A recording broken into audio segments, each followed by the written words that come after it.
கைபேசி அழைச்சிக்கிட்டு பெரிய தீவிரவாதி மாட்ட போகிறான்னு லொக்கேஷனை கண்டுபிடிச்சி போனால் கேர்ள்ஸ் ஹாஸ்டலில் காலேஜில் போய் நிற்கிது. முக்காடு போட்டுட்டு போர்வையை போட்டு போத்திக்கிட்டு ஒரு பொண்ணு 2 மணி நேரமாக பேசிகிட்டு இருக்கு. முக்காடை திறந்து யூனிஃபார்மில் பார்த்தோன்னா அப்படியே மயக்கம் போட்டுருச்சு. புரிந்து கொள்ளுங்கள், தயவுசெய்து அதை செய்யாதீர்கள். உங்களுடைய வாழ்க்கையை அழித்துவிடும். செல்ஃபோனை வச்சுக்கிட்டு எவ்வளோ நல்ல விஷயங்கள் செய்ய முடியுது. அல்லது இப்போ யங் என்டர்பிரினர்ஸ் மீட்டிங்னு உனக்கு விஐடி விஸ்வநாதன் சார் நானும் பேச போயிருந்தோம் அமெரிக்காவில். 25லேருந்து 30 வயசுக்குள்ளே பில்லியனராக இருக்கான். எப்பட்றான்னா அவன் சொல்கிறான், வாட்ஸ்அப்பில் தேவையில்லாத குரூப்லேருந்தெல்லாம் வெளியில் வந்துட்டேன், செல்ஃபோனை தொடுறதே இல்லை, காலையில் எந்திரிச்சு 9 மணி வரைக்கும் செல்ஃபோனை டச் பண்ணுறதில்ல, ராத்திரி பெட்ரூம்குள்ளே செல்ஃபோனை எடுத்துகிட்டு போகிறதே இல்லை, காலையில் எந்திரிச்சோன்னே எக்ஸசைஸ் பண்ணுறதுக்கு நேரம் கிடைக்குது, சிந்திக்கிறதுக்கு நேரம் கிடைக்குது, நல்லா இருக்கும், அதனால தான் பில்லியனர் ஆனேங்கிறான். இதை எங்கே போய் சொல்கிறது? நீங்கள் என்ன பண்ணுறீங்க அதையும் சொல்லுகிறேன். மாணவ செல்வங்களே, நான் சொல்லுவது அத்துணையும் சத்தியம்.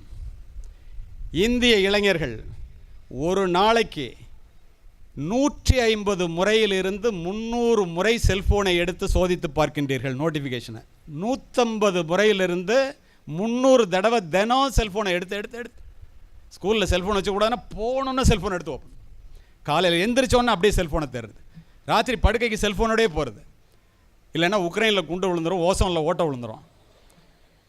உங்களுக்கு என்ன அதை பற்றி? செல்ஃபோனில் வர்ற வாட்ஸ்அப்பில் பரிமாறப்படுகின்ற தகவல்களில் காவல்துறை அதிகாரியாக பதிவு செய்கின்றேன், 90% தகவல்கள் பொய்யானவை. தெரியுமா உங்களுக்கு? அதை பார்த்து நீ என்ன பண்ண போகிற? சரி, இது இப்படி 150 தடவை பார்க்குறல்ல, அதை கணக்கு போட்டு பார்த்தா ஒவ்வொரு தடவை போகும்போது நீ அட்வர்டைஸ்மெண்ட்டுக்குள்ளே போயிடுற. அதை சொல்கிறேன் நான். ஒரு நாளைக்கு இந்த இந்திய இளைஞர்கள் 3 மணி நேரத்திலிருந்து 6 மணி நேரத்தை செல்ஃபோனிலே தொலைக்கிறார்கள். நேரத்தை ஓடிக்கொண்டிருப்பது கடிகார முள்ளல்ல, உன்னுடைய வாழ்க்கை. நீ உண்மையிலேயே வாழ்க்கையில் ஜெயிக்க வேண்டுமென்றால் தயவுசெய்து நேரத்தை வீணாக்காதே. ஏனென்றால் வாழ்க்கை என்பதே நேரத்தால் ஆனது தான். இதை மாதிரி பண்ணிவிட்டு இந்த செல்ஃபோனில் நேரத்தை தொலைக்கிறீங்களே, எப்படி நுழைக்கிறீங்க? உங்கள் தப்பு மட்டுமா? அல்ல, நீங்கள் மட்டும் காரணம் அல்ல. என்ன காரணம்? வளர்ப்பினுடைய குறைபாடுகள். பெற்றோர்கள் எது கேட்டாலும் வாங்கி கொடுத்துறது. நான் பட்ட கஷ்டம் என் புள்ள கிட வேண்டாம். என் புள்ள அழுது அடம் பிடிச்சி எதை வேணாலும் சாதிக்காமல் விட மாட்டான். போதிப்பினுடைய போதாமை ஆசிரியர்கள் இதை உள்ளாய்ந்து அறிந்து ஆய்ந்து பிள்ளைகளுக்கு சொல்லுகின்ற சூழ்நிலை இப்போது இல்லை, குறைவாகிவிட்டது. அபரிமிதமான இணையதள வளர்ச்சி. நீ கேட்குறியோ விரும்பலையோ ஆபாசங்கள் வந்து விழும். உங்களுக்கு தெரியுமா? 2020ஆம் ஆண்டு டிசம்பர் மாதம் இந்தியாவில் மட்டும் இணையத்தை உபயோகித்தவர்களுடைய எண்ணிக்கை 79 கோடி. 2021 மார்ச் 3 மாதத்தில் கோவிட் நேரத்தில் இந்தியாவில் இணையத்தை உபயோகிப்பவர்களுடைய எண்ணிக்கை 79 கோடியிலிருந்து 82.5 கோடியாக 3.5 கோடி 3 மாதத்தில் உயர்ந்தது. 3.5 கோடியில் 3 கோடி பேர் இளைஞர்கள். விரும்பியோ விரும்பாமலோ வந்து விழுகின்ற ஆபாச படங்களை பார்ப்பதற்கு வற்புறுத்தப்படுகிறீர்கள். இந்த சமுதாயத்திலே, அரசாங்கத்திலே, நிர்வாகத்திலே இதை கட்டுப்படுத்துவதற்குரிய வாய்ப்பு என்ன என்று தெரியாமல் தடுமாறி நிற்கின்றார்கள். இந்த இடத்துல இன்னொன்று தெரிஞ்சுங்க. டிக்டாக் வருதில்ல, சைனாலேருந்து அனுப்புகிறான். ஆபாசங்கள், குடிக்கிறது, கூத்தடிக்கிறது, கும்மாளம் போடுறது எல்லாத்தையும் உங்களுக்கு அனுப்பிச்சிட்டு, கராத்தேல யார் ஃபஸ்ட்டு வந்தால், பரீட்சையில் படித்து யார் பெரிய ஆளானா, சின்ன வயசில் பில்லியனராக அவன் ஆனால், மோட்டிவேஷ்னல் ஸ்பீச்சு எல்லாத்தையும் அவன் போட்டுட்டு அவன் மக்களை வந்து அவனுடைய இளைஞர்களை சரியான பாதையில் நடத்தி உங்களுடைய இளைஞர்களை, நம்முடைய இளைஞர்களை தவறான பாதையில் வழி நடத்துகிறார்கள். இது எத்தனை பேருக்கு தெரியும்?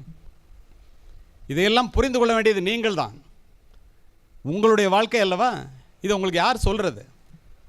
அது மட்டுமல்ல, ஃபேஸ்புக் நிறுவனத்தினுடைய சிஇஓ மார்க் ஜூக்கம்பெர்க் அமெரிக்காவில் உள்ள செனட்டில் அவனை கூப்பிட்டு ₹1 கூட எங்கிட்ட பணம் வாங்காமல் ஆப்புக்கு கோடியாக சம்பாதிக்கிறியடா, பில்லியனர் ஆகிறியா எப்படின்னு கேட்குறான். அவன் சொல்கிறான், கொஞ்சம் கூட கூச்சம் இல்லாமல், சமூக ஊடகங்களினுடைய மிகப்பெரிய வருமானமே விளம்பரங்கள் தான். விளம்பரங்கிற பார்க்குறதுக்கு அவனுக்கு நேரம் இருக்குது? 10வது 11வது 12வது படிக்கும்போது எந்த ஒரு செய்தியை நீ பார்க்க வேண்டுமென்றாலும் விளம்பரத்திலே பார்க்காமல் நீ உள்ளே போக முடியாது. விளம்பரத்தை கடக்காமல் செய்தியை முடிக்க முடியாது. முடிக்கும் போதும் விளம்பரத்தை பார்த்துத்தான் முடிக்க முடியும். அத்துணையும் பொய்யான விளம்பரங்கள். அப்படி ஒரு விளம்பரத்தை பார்த்து நீ அதை உன் நேரத்தை வீணாக்கிட்டு உன்னுடைய நேரத்தையும் உன்னுடைய சிந்தனையையும் அவர்களிடமே வைத்துக்கொள்வது எப்படி என்பதற்காக மிகப்பெரிய புத்திசாலிகளால் இந்த அப்ளிகேஷன்ஸ் என்று சொல்லக்கூடிய செயலிகள் வடிவமைக்கப்படுகின்றன என்பதை புரிந்து கொள்ளுங்கள். கோடிக்கணக்கான ரூபாயை கொட்டுகிறார்கள் உங்களுடைய கவனத்தையும் உங்களுடைய நேரத்தையும் தங்களிடமே வைத்துக் கொள்வதற்காக. செல்போனில் நீங்கள் போய் சிக்கிக்கொள்வது ஏதோ எதிர்பாராத சம்பவம் என்று நினைக்காதீர்கள். உங்களுடைய உணர்ச்சிகளையும் உங்களுடைய எண்ணத்தையும் திசை திருப்பி அதையே நீங்கள் பார்க்கும்படியாக வற்புறுத்தப்படுகிறீர்கள். வலையில் மாட்டாமல் நீ தான் தப்பிச்சுக்கணும். உதாரணமே சொல்கிறேனே, ஒரு ஃபேஸ்புக்கில் ஒரு படத்தை நீ பதிவேற்றம் பண்ணினா மனித உளவியல் நம்மை விட அவர்களுக்கு தெரிந்திருக்கிறது. என்ன? மற்றவர்கள் தன்னை பற்றி என்ன நினைக்கிறார்கள் என்பதை அறிந்து கொள்ள இந்த மனித மனம் துடிக்கிறது. மற்றவர்களுடைய புகழ்ச்சிக்கும் பாராட்டிற்கும் இளைஞர்களாகிய உங்களுடைய மனம் ஏங்குகிறது. ஒரு படத்தை போட்ட உடனே லைக் போடுவானா அல்லது டவுன் சிம்பிள் போடுவானா? எவ்வளோ பேர் பார்த்துருப்பான்? போட்ட உடனே உணர்ச்சி பூர்வமான கிளர்ச்சி நிலைக்கு உன்னுடைய மனம் போய்விடும். அது உனக்கே தெரியும். 10 நிமிஷத்தில் ஹே யூ ரிசீவ்டு 10 லைக்ஸ் அப்படின்னு வரும். திறந்து பார்த்தோன்னே உனக்கு அப்படியே ரெக்க கட்டி பறப்ப. 10 பேர் லைக் பண்ணிட்டாண்டி. ஆனால் உனக்கு தெரியுமா, 10 பேரில் யாருக்கு அனுப்பணும், எப்போ அனுப்பணுங்கிறத ஃபேஸ்புக் நிறுவனம் அந்த நிரல் வரிசையையும் தொழில்நுட்பத்தையும் சரியாக தெரிந்து வைத்து உன்னுடைய நண்பர்களுக்குத்தான் அதை நிறைய நேரம் காண்பிக்கிறார்கள். பார்க்குற 10 லைக் உனக்கு வர்றதில் 9 பேர் அவன் ஏதாவது போட்டால் நீ லைக் பண்ணணுமேனு போடுறான ஒழிய உன்னை உண்மையிலேயே விரும்பி போடலைங்கிறத மனசில் பதிய வச்சுக்க. இதுதான் நிஜம். இத்துணை சூட்சுமத்தை உங்களுக்கு நான் சொல்லுவதற்கு காரணம், அதை பற்றி நான் நன்றாக அறிந்தவன் என்ற காரணத்தினால். உங்களுக்கு எத்தனை பேருக்கு தெரியும்? நெட்ஃப்ளிக்ஸ் நிறுவனர் ரீட் ஹேஸ்டிங்ஸ்னு பேர். அவன் சொல்கிறான், உங்களுக்கு யார் ஃபேஸ்புக் யூடியூப்பில் யார் எதிரின்னு கேட்குறான். அவன் யாரையும் சொல்லலை. இதை உட்காந்துருக்கீங்களே, இளைஞர் பட்டாளம் தான் என்னுடைய எதிரி. என்னடா அவங்களால தானடா உனக்கு காசு வருது. நான் இளைஞர்களை சொல்லலை, அவங்க தூக்கத்தை சொல்கிறேங்கிறான். ஓப்பன் இன்டர்வியூவில் உங்களை தூங்க விடாமல் பண்ணி நைட் மோட் டார்க் மோடெல்லாம் கொடுத்து கண்ணு கெட்டு போகாமல் இருக்கும் ராத்திரியில் அப்படின்னு சொல்லி ராத்திரி பூரா படுக்கையில் எடுத்துகிட்டு போய் செல்ஃபோனை பார்த்து பின்னால் உட்காந்துருக்கிற மாணவர்களுக்கு அதிகமாகவே தெரிந்து கொள்ளுங்கள். நைட்டு 2 மணி வரைக்கும் செல்ஃபோனை நோண்டிகிட்டு இருந்து குப்பையை பார்த்துட்டு காலையில் எழுந்திரிச்சு என்ன வீட்டில் சாப்பிட்டோம், எங்கே போகிறோன்னு பைத்தியக்கார மாதிரி ரோட்டில் வருவான். சட்டை கூட அயன் பண்ணாமல் என்ன செய்கிறோம் என்ன பண்ணுறதுன்னு தெரியாமல் பள்ளிக்கூடத்தில் உட்காந்தா எப்படி படிக்கிறத கேட்க முடியும் நீ? இதை டயக்னோஸ்டிக் அண்ட் ஸ்டாட்டிஸ்டிக்ஸ் அப்படின்னு சொல்லி ஒரு அமைப்பு, கிரைன்னு ஒரு அமைப்பு இருக்குது அமெரிக்காவில். Child good, very good. அவங்க சொல்கிறாங்க, செல்ஃபோனில் இளைஞர்கள் 25% பேர் செல்ஃபோன் அடிக்ட் ஆகிட்டான். அவன் அத்தனை பேரும் மனநல மருத்துவர் தேவை. எப்படி போயிட்டுருக்கோம் பாருங்கள். இதை ஏன் இந்த இடத்துல சொல்கிறேன்னா, உங்கள் மீது அக்கறை உள்ள உங்களுடைய தாளாளர்லேருந்து உங்களுடைய முதல்வர்லேருந்து எங்கள் பிள்ளைங்கள்லாம் நல்ல பிள்ளைங்க சார், இந்த மாதிரி போய் மாட்டிடக்கூடாது என்பதற்காக இதை பற்றி விளக்கமாக பேச வேண்டும் என்ற காரணத்தினால் இதை உங்களிடத்திலே நான் பதிவு செய்தேன். லட்சியத்தை அடைய வேண்டும் என்று நீங்கள் அத்தனை பேரும் நினைக்கிறீர்களே, ஏன் லட்சியத்தை அடைய முடியல? எல்லாரும் ஒரு கோல் வச்சுட்டு அந்த கோலை ரீச் பண்ணணும்னு நினைக்கிறீங்க, ஏன் முடியல? டிஸ்கவரி சேனல் பார்க்குறீங்க இல்லையா? அந்த டிஸ்கவரி சேனலில் மான் ஓடும், சிங்கம் போய் அது கழுத்தை பிடிச்சி இழுத்துட்டு போகும். நீங்கள்லாம் நினச்சிட்டு இருப்பீங்க, ஒரு தடவை சிங்கம் விரட்டுனுச்சுன்னா ஒரு மானை பிடிச்சி பசியாரும், குழந்தை பிள்ளைகளுக்கு கொடுக்கும், குட்டிகளுக்கெல்லாம் ஊட்டும்னு நினச்சிடுறீங்க. ஏன்னா சிங்கம் வலிமையானது, மான் வலிமை குறைவானது. காரணத்தோடு பதிவு செய்கின்றேன். உங்களுக்கு ஒரு உண்மை தெரியுமா? 9 முறை சராசரியாக ஒரு சிங்கம் ஒரு மானை விரட்டினால்தான் ஒரு முறை அதால் வெற்றி பெற முடியும். எப்படி? சிங்கம் தான் வலிமையானது. உங்களுக்கு தெரியுமா? வலிமை குறைவான மான் வலிமை அதிகமான சிங்கத்திடமிருந்து 8 முறை ஏன் தப்பிக்கிறது என்பதை, உங்களுடைய லட்சியத்தை அடைகின்ற வழி என்ன என்பதற்காக இந்த பதிவு. மாணவ செல்வங்களே, மான் ஓடுவது உயிருக்காக, சிங்கம் ஓடுவது உணவுக்காக. உங்களுடைய லட்சிய வேட்கை உயிருக்கான ஓட்டமாக இருந்தால் நீங்கள் நினைத்ததை அடைவீர்கள். உணவுக்கான ஓட்டமாக இருந்தால் உங்களால் வெற்றி பெறவே முடியாது. உயிராக நினச்சிட்டு படிக்கணும். வாழ்க்கையில் வெற்றி பெற்றே ஆக வேண்டும் என்று நினைக்க வேண்டும். அப்போ தான் நீ தப்பிக்க முடியும். அங்கே மான் உயிர் தப்பிக்கிற மாதிரி இல்லைன்னா மாட்டிக்கிட்டு இந்த சமுதாயத்தில் அழிந்து போய்விடுவோம். நம்பிக்கைன்னு சொல்கிறோமே என்ன? ஒரு செருப்பு தைக்கும் தொழிலாளியினுடைய மகனாக பிறந்த ஆபிரகாம் லிங்கனால் அமெரிக்க ஜனாதிபதியாக முடிகிறது. கருப்பு இனத்திலே பிறந்த ஒபாமா என்ற ஒரு மனிதனால் வெள்ளை மாளிகைக்குள் 2 முறை அடியெடுத்து வைக்க முடிகின்றது. வீடு வீடாக பேப்பர் போட்டு கொண்டிருந்த அப்துல் கலாம் என்ற சிறுவனால் அணு விஞ்ஞானியாகவும் இந்தியாவினுடைய முதல் குடிமகனாகவும் மாற முடிகிறது. உங்களால் ஏன் முடியாது? உங்களால் ஏன் முடியாது? யோசித்துப்பார். நன்றாக சிந்தியுங்கள். நம்பிக்கை குறைவு. ஒரு பறவை கூட மாணவ செல்வங்களே கிளையிலே உட்காரும் போது கிளை முறிந்து விடுமே என்று அஞ்சுவதில்லை. காரணம், பறவை நம்பி இருப்பது தன்னுடைய சிறகுகளையே தவிர கிளைகளை அல்ல. கிளை முறிந்தால் பறவை பறந்து விடும். நீ உன்னையே நம்ப கற்றுக்கொள். தன்னை நம்பாதவன் எத்துணை தெய்வங்கள் மீது நம்பிக்கை வைத்தாலும் எந்த தெய்வத்தாலும் விமோசனம் பெற முடியாது. நன்றாக புரிஞ்சுக்க. தெய்வத்தால் ஆகாதெனினும் முயற்சி தன் மெய்வருத்த கூலி தரும் என்ற வள்ளுவனின் வாசகம் மனித முயற்சிக்கு வள்ளுவன் தந்த மகா சாசனம். என்னுடைய முயற்சிகள் என்னை பல முறை கைவிட்டதுண்டு. நான் என்னுடைய முயற்சியை ஒரு முறை கூட கைவிட்டதில்லை. ஏன் தெரியுமா? முயற்சி என்பது முடிந்தவரை செய்வதற்கு பெயர் முயற்சி அல்ல, முடியும் வரை செய்வதே முயற்சி. நீ எடுத்துக்கொண்ட காரியத்தை முடிக்கும் வரை செய்வதற்கு பெயர் தான் முயற்சி. இருட்டு மனிதர்கள் எது வேண்டுமானாலும் சொல்லட்டும், வெளியிலே உலகம் வெளிச்சமாகத்தான் இருக்கிறது. போராட துணிந்த அத்துணை பேருக்கும் வெற்றி கதவுகள் திறந்தே இருக்கின்றன. நீ ஆசைப்படுவதை எல்லாம் அடைய முடியாது. நீ எதற்கு தகுதியாக இருக்கிறாயோ, உன்னை தகுதியாக மாற்றிக்கொள்கிறாயோ, தகுதியுடையவர்களால் தான் அந்த நினைத்ததையெல்லாம் அடைய முடியும். முத்துக்கள் மிதப்பதில்லை, அவை முழுகாமல் கிடைப்பதில்லை. கடலிலே குதித்து நீ முத்தெடுக்காமல் வெளியிலே வந்தால் கடலிலே முத்து இல்லை என்று அர்த்தமா? உன்னுடைய முயற்சியிலே குறைவு என்று தானே அர்த்தம். சிந்தித்து பாருங்கள். மராத்தான் ஓட்டப்பந்தயத்தை எடுத்துக்கொள்ளுங்களேன். அற்புதமான ஒரு மைதானத்தில் இருக்கும். நிறைவு புள்ளி காலியாகத்தான் இருக்கும். தொடக்கத்தில் காட்டுகின்ற உற்சாகத்தை தொடர்ந்து காட்டுபவர்கள் மட்டுமே பந்தய மைதானத்திலே பரிசினை பெற முடியும்.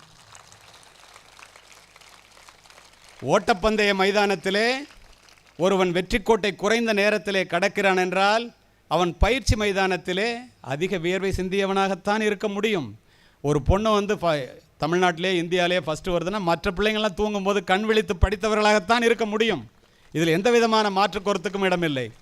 ஆயிஷான்னு ஒரு பொண்ணு 10ஆவதில் ஃபஸ்ட் மார்க் வாங்கியிருந்துச்சு. நான் மெட்ராஸோட டெப்டி கமிஷனர், கலெக்டர் வந்திருந்தார், மெட்ராஸ் கலெக்டர். ப்ரைஸ் கொடுக்கறதுக்காக போயிருந்தோம். ஸ்டேஜில் அழுதுகிட்டே வருது. அவங்க அம்மா ஆயிஷாங்கிற பொண்ணு ஏமா அழுதுட்டு வர, எந்த ஊருன்னு கேட்டேன். கார்பரேஷன் பள்ளிக்கூடத்தில் படிக்குது. ஏன் அப்படி சொல்கிறேன் தெரியுமா? ஏழை குடும்பத்து பெண், திருநெல்வேலி சொந்த ஊர். உடனே அந்த பொண்ணு சொன்னிச்சு, நீ ஃப்ளூக்கில் ஃபஸ்ட்டு வந்துட்டடி, +2லையும் ஃபஸ்ட்டு வந்து காமி, அப்போ தான் உன்னை புத்திசாலின்னு நாங்கள்லாம் நம்புவோம் அப்படின்னு ஃப்ரெண்ட்ஸ் எல்லாம் சொன்னாங்களாம். அதனால அந்த பொண்ணு அழுதுகிட்டு வருது. நான் கேஷுவலாக சொன்னேன் அந்த பொண்ணுக்கிட்ட, நீ பெரிய முயற்சியில் ஈடுபடும் போது இந்த உலகம் உன்னை பார்த்து வீண் முயற்சி என்று சொல்லும். நீ வெற்றி பெற்ற பிறகு இதே உலகம் உன்னை பார்த்து விடாமுயற்சி என்று பாராட்டும். நீ படிமா, நிச்சயமாக +2ல் ஃபஸ்ட்டு வர முடியும். நான் எஸ்பி ஆவேன்னு சொல்லும்போது கூட அப்படி தான் சொன்னான். நான் உண்மையாகவே எஸ்பி ஆகிட்டேன்னு சும்மா சொன்னேங்க. 2 வருஷம் ஆச்சு நடந்த சம்பவம். நான் அங்கேருந்து ட்ரான்ஸ்ஃபர் ஆகி திருச்சி எஸ்பியாக போயிட்டேன். ரிசல்ட் வந்து 1 வாரம் ஆகுது. ஒரு அம்மா அப்பா ஒரு பொண்ணை அழைச்சிட்டு மேலே வர்றாங்க. கேமராவில் பார்க்குறேன், யாரோ ஒரு அம்மா அப்பா பொண்ணை அழைச்சிட்டு யூனிஃபார்மோடு ஓடுது அந்த பொண்ணு. நான் உடனே ஆடலியை கூப்பிட்டு பெல் அடிச்சு, இது யாரோ பார்க்க வந்திருக்காங்களே, வெளியில் உட்கார வச்சுருக்கேன், யாருப்பான்னு கேட்டேன். இல்லை சார், அந்த பொண்ணு ஏதோ வந்திருக்கு, திருநெல்வேலியிலேருந்து வந்திருக்காங்க, பரீட்சை முடிவு வந்திருக்கு, ஏதாவது உங்கள்கிட்ட அட்மிஷன் கேட்குறதுக்காக வந்திருக்குன்னு நினைக்கிறேன். உள்ளே வர சொல்லுவேன். உள்ளே வந்துச்சு. அந்த பொண்ணை நான் மறந்துட்டேன். அந்த பொண்ணு, சார் எனக்கு ஞாபகம் இருக்கான்னுச்சு. இல்லையம்மா அப்படின்னு ஒரு அட்டை எடுத்து காமிச்சிச்சு. அந்த அட்டையில், நீ பெரிய முயற்சியில் ஈடுபடும் போது இந்த உலகம் உன்னை பார்த்து வீண் முயற்சி என்று சொல்லும். நீ வெற்றி பெற்ற பிறகு இதே உலகம் உன்னை பார்த்து விடாமுயற்சி என்று பாராட்டுங்கிறத காமிச்சிட்டு, நான் +2ல் தமிழ்நாட்டில் முதலாக வந்திருக்கேன் சார், இந்தாங்க சர்டிஃபிகேட்னு கொடுத்து அதிர்ந்து போய்விட்டேன். ஆடி போயிட்டேன். ஒரு வார்த்தை ஒரு பெண்ணை இப்படியெல்லாம் அசைக்க முடியுமா? அந்த அம்மா அப்பா 2 பேரும், சார் எங்கள் பொண்ணு ஸ்டேட்டில் ஃபஸ்ட்டு வந்துருச்சு சார், எப்படி இருக்கும்னு நினச்சி பாருங்க. அப்போ எங்கே அந்த முயற்சியில் நம்ம தவறுறோம்? புராணத்திலிருந்து ஒரு உதாரணத்தை உங்கள்கிட்ட சொல்கிறேன், அந்த முயற்சிக்காக ரொம்ப உபயோகமாக இருக்கும். பரமசிவன் சங்கெடுத்து ஊதுனாதான் வர்ண பகவான் காதில் சங்கு சத்தம் பட்டோன்னா மழை பொழியும் என்பது ஒரு ஐதீகம். ஒரு முனிவர் பரமசிவன்கிட்ட தவம் இருக்கிறாரு. தவத்தினுடைய வலிமையை பார்த்த பரமசிவன் காரணத்தோடு பதிவு செய்கின்றேன், முயற்சியினுடைய மேன்மையை நீங்கள் அத்துணை பேரும் கடைசி வரை அறிந்து கொள்ள வேண்டும் என்பதற்காக தவத்தினுடைய வலிமையை பார்த்து நீ என்ன வரம் வேணாலும் கேள்டா தர்றாங்கிறான். அவன் எப்படா புத்திசாலி பாருங்க, நான் கேட்குறப்ப குடியான்ட்டான் பரமசிவன்ட்ட. இந்த முனிவர் இப்படி ஒரு வரம் பெற்றவருங்கிறதுனால எந்த ஊருக்கு போனாலும் அவன் காலை கழுவி 3 வேளை சோறு போடுவான். கள்ளக்குறிச்சி மாதிரி ஒரு இடத்துக்கு வரான். பெரும்பாலும் விவசாயிகள், நம்மகிட்ட வயல் இருக்குது, கலப்பை இருக்குது, தன்மானம் உடையவர்கள். இவன் காலை போய் ஏன்டா கழுவணும், நம்ம சோறும் போடாத காலும் கழுவாத, போதற பார்க்காதறான்ட்டான். 3 நாள் பார்த்தான். சரி உங்களுக்கெல்லாம் இவ்வளோவா அப்படின்னு நினச்சிட்டு அவன் என்ன செய்கிறான், பரமசிவனை நோக்கி நான் கேட்ட வரத்தை இப்போ கொடுங்குறான். முயற்சிக்காக சொல்கிறேன், என்ன வர வேணும் கேளுங்கிறான். கள்ளக்குறிச்சிக்கு மழையே பெய்யக்கூடாதுன்ட்டு சங்கு ஊதி பரமசிவன் சங்கு ஊதனும் வர்ண பகவான் காதில் பட்டால் தானே மழை பெய்யும். சங்கு எடுத்து உரமா வச்சுட்டார். கள்ளக்குறிச்சிக்கு மழையே இல்லை. ஒருத்தன் எல்லாரும் வயலுக்கு போனான், மழை இல்லை, தொழுவத்தில் கொண்டு வந்து கலப்பையை வச்சுட்டான். உழ வேண்டிய அவசியமே இல்லை. ஒருத்தன் மட்டும் விடாமல் போய் உழுதுகிட்டே இருக்கான். வர்ண பகவான் பார்க்குறாரு, சங்கு ஊதலை, மழை பெய்யலை. சிவன் ஊதுனா தான் நம்ம மழை பெய்ய முடியும் வச்சுட்டாரு. முனிவருக்கு வரம் கொடுத்துருக்கோம், சங்க ஊத முடியாது, சிவன் வச்சுட்டாரு. நாரதர் பார்க்குறாரு. நாரதர் கழகம் நன்மையில் முடியும் அல்லவா, அங்கேருந்து பார்த்துட்டு கீழே வர்றாரு. அவர் நாரதர்னு உனக்கு தெரியாது, ஏன்டா மழையே இல்லை, நீ என்ன முட்டா போயில, ஏன்டா வந்து உழுதுட்டுருக்கேன்னு கேட்குறாரு. அவன் சொல்கிறான், அவன் வேலையை பாரியா, செஞ்ச தொழிலை விட்டவனும் கேட்டான், செய்யாத தொழிலை செஞ்சவனும் கேட்டான். என்னுடைய தொழில் உழவு தொழில், நான் இதை விட்டேன்னா எனக்கு மறந்து போயிடுயா, அதனால் உழுதுட்டுருக்கேன், அவன் வேலையை பாருன்ட்டான். நேராக பரமசிவன்ட்ட போகிறார். என்ன மழை இல்லைன்னு சொல்லிட்டியா கள்ளக்குறிச்சிக்குன்னு? ஆமாம், முனிவருக்கு வரம் கொடுத்தா, அவன் கேட்டான், அந்த பேர் சங்க ஓரமாக வச்சுட்டேன். அப்படி அங்கே பேர் ஒருத்தன் உழுதுட்டு இருக்காங்கிறார். பரமசிவன் குளிஞ்சு பார்க்குறாரு. இவன் என்னடா முட்டா பேல ஏன்டா உழுவுறான்னு அவரும் அதே கேட்குறாரு. நாரதர் சொல்கிறாரு, நானும் அப்படி தான் நினச்சேன், ஏன்டா போய் மழையே இல்லை உழுவுறேன்னு கேட்டேன். அவன் சொன்னான், செஞ்ச தொழிலை விட்டவன் கெட்டான், என்னுடைய தொழில் உழவு தொழில், நான் இதை விட்டால் மறந்து போகும்னு சொல்கிறான், அதனால உழுவுறேன்னு சொல்கிறான்ட்டு போயிட்டார். பரமசிவன் யோசித்தார், ஏண்டா நம்ம தொழில் சங்கூதுற தொழிலாச்சே, இந்த முனிவன் கேட்ட வரத்தை கேட்டு நம்ம வந்து சங்கு ஊதாமல் வச்சுட்டோமே, இந்த சங்கு ஊதுமா ஊதாதா, எடுத்து ஊதி பார்ப்போன்னு பூன்னு ஊதுனால வர்ண பகவான் சங்கு சத்தம் போட்டோன்னா மழையை பொழிஞ்சிட்டான். தெய்வத்தால் ஆகாதெனினும் முயற்சி தன் மெய் வருத்த கொலிதல். உன்னை கொண்டாடுவதும் தோல்வி அடைந்தால் கொண்டு போவதும் உலக இயற்கை. நீ நிரூபித்தால் அங்கீகரிக்கப்படுவாய், நிரூபிக்காவிட்டால் நிராகரிக்கப்படுவாய். நன்றாக யோசித்துக் கொள்ளுங்கள். Your merits are judged only by the results you have produced, not by the efforts you have taken. நான் நல்லா படித்தேன், ஆனால் ஃபெயில் மார்க் வாங்கிட்டேன். யார் பாப்பா? நான் நல்ல கவனமாக கொஞ்சம் நேரம் தான் படித்தேன், ஃபஸ்ட் மார்க் வாங்கிட்டேன். எல்லோரும் உன்னை கொண்டாடுவான். அதுதான் உலக இயற்கை. வெற்றி பெறும் வரை குதிரை வேகத்தில் ஓடு. 10ஆவதில் நிறைய மார்க் வாங்கிட்டோமே, 12ஆவதில் ஈஸியாக வாங்கிடலான்னு நினைக்காத. வெற்றி பெறும் வரை குதிரை வேகத்தில் ஓடு. வெற்றி பெற்ற பிறகு குதிரையை விட வேகமாக ஓடு. அப்போது தான் நீ உன்னுடைய இடத்தை தக்க வைத்துக் கொள்ள முடியும். இது அத்துணையும் உங்களுக்காக. இவங்க சொன்னாங்கல்ல, நான் உங்கள்கிட்ட சொன்னேன்ல, your merits are judge by the ரிசல்ட்னு. துப்பாக்கி சுடுற போட்டியில் 3 தடவை தங்கப்பதக்கம் வாங்கினவர்னு நீங்களாம் கை தட்டினீங்கல்ல. பெண்களுக்காகவே இந்த பதிவை சொல்லி அடுத்த ஆசிரியர்களுக்காக 10 நிமிடம் பேசி முடிக்க இருக்கின்றேன். ஆசிரியர்களையும் நான் விட்டு வைப்பதாக இல்லை. இப்போ இந்த இடத்துல பெண்களுக்காக ஒரு பதிவு. துப்பாக்கி சுடு போட்டியிலே 3 முறை நான் தங்கப்பதக்கம் பெற்றவன் என்ற காரணத்தினால் 4வது முறையாக நான் தங்கப்பதக்கம் பெறுவேன் என்று நம்பி இந்த தமிழக காவல்துறை என்னை தேர்வு செய்து அனுப்பியது. மாணவர்கள் கவனமாக கேட்கணும். என்ன மாதிரி ஒரு பிரச்சனை வரக்கூடாதுன்னு நீ இதை கேட்கணும். 4வது முறையாக காஷ்மீரில் நடக்குது, போகிறோம். உங்களுக்கு புரிகிற மாதிரி சொல்லணும்னா, இந்த இடத்துலேருந்து துப்பாக்கி சுடணும். டார்கெட் நீங்கள் உட்காந்துருக்கிற கடைசி லைன் பக்கத்தில் இருக்குன்னு வச்சுங்களேன். ஒரு 100 மீட்டர் தூரத்தில் இருக்கும்.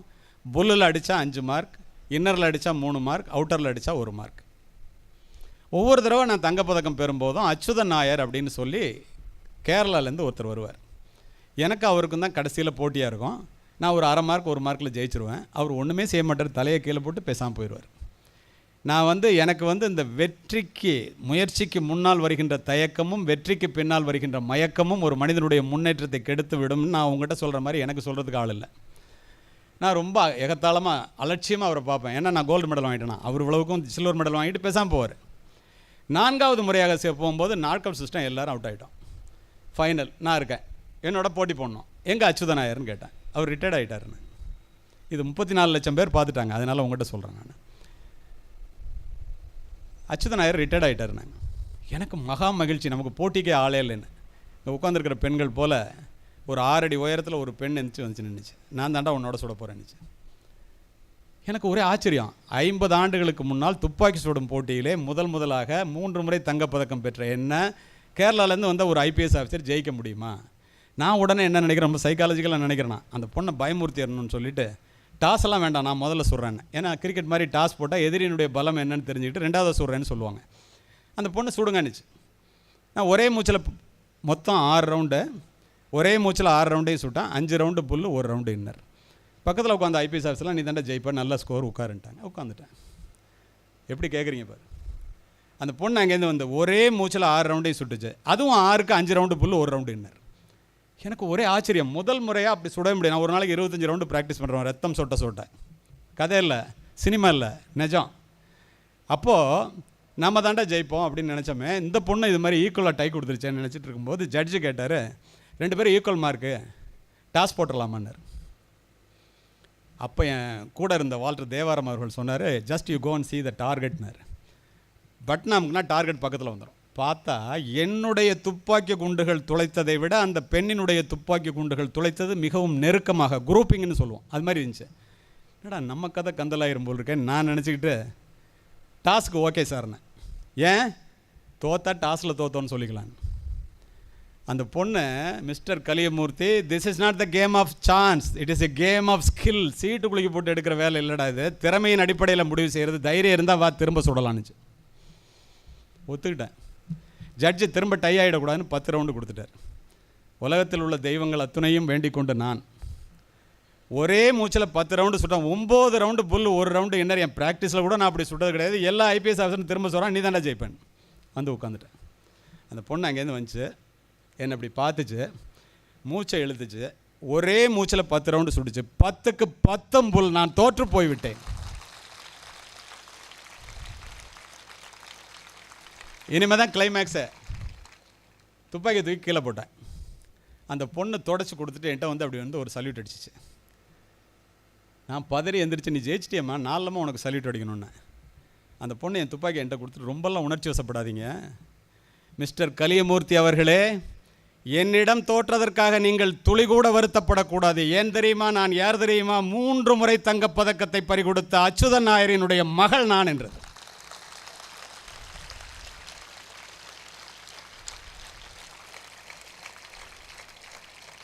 Women are trying to prove that women can do what men can do. Women were not created to do what men can do. Women were created to do what men cannot do. ஆண்கள் செய்வதையெல்லாம் செய்வதற்காக உருவாக்கப்பட்டவர்கள் அல்ல பெண்கள். ஆண்களால் செய்ய முடியாததையும் செய்வதற்காக உருவாக்கப்பட்டவர்கள் பெண்கள். அதை நீங்கள் தொடர்ந்து நிரூபிக்க வேண்டும். பின்னாடி உட்காந்துருக்கிற நீங்கள் என்ன மாதிரி ஜாக்கிரதையாக இருக்கணும். ஏன் தெரியுமா, காஷ்மீர்லேருந்து கன்னியாகுமரி வரைக்கும் அழுதுகிட்டே வந்தேன். அதிலிருந்தே இந்த பெண் பிள்ளைகளிடம் எவ்வளவு கவனமாக நாம் இருக்க வேண்டும் என்ற பாடத்தை அன்றிலிருந்து கற்றுக்கொண்டவன் நான். இதை நீங்கள் கற்றுக்கணும். ஆசிரியர்கள், நீங்கள் ஆசிரியர்களுடைய அருமை பெருமைகளை எந்த மாணவர்கள் தெரிந்து கொள்கிறார்களோ, கள்ளக்குறிச்சியில் பேசுகிறேன், அதை நல்லா உணர்ந்து பேசுகிறேன், அதனால தான் இந்த பேச்சு இப்போ சொல்ல போகிறது. மாணவர்களே, உலகத்திலேயே முன்னேறியவர்களாக அறியப்பட்ட 10 பேரிடம் பேட்டி கண்டார்கள். 10 பேரில் 10 பேர்கிட்டையும் கேட்குறான், வாழ்க்கையில் உலகத்துல பெரிய ஆளாயிட்டியடா, இவ்வளோ பெரிய உயர்ந்த ஸ்தானத்தை அடைஞ்சிட்டிங்களே, உங்களுக்கு யார் ரோல் மாடல்? வைக்கப்பட்ட கேள்வி இது. 10 பேரில் 8 பேர் தன் பள்ளிக்கூடத்து ஆசிரியைகளையே ரோல் மாடலாக சொல்லியிருக்கிறார்.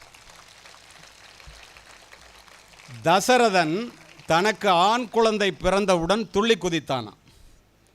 ராமன் பிறந்து விட்டானே என்பதற்காக அல்ல, விஸ்வாமித்திரன் என்ற ஆசிரியன் வாழுகின்ற காலத்திலே அவனிடம் படிப்பதற்கு தனக்கு ஒரு பிள்ளை பிறந்து விட்டானே என்று தசரத சக்கரவர்த்தி துள்ளி குதித்தானான்.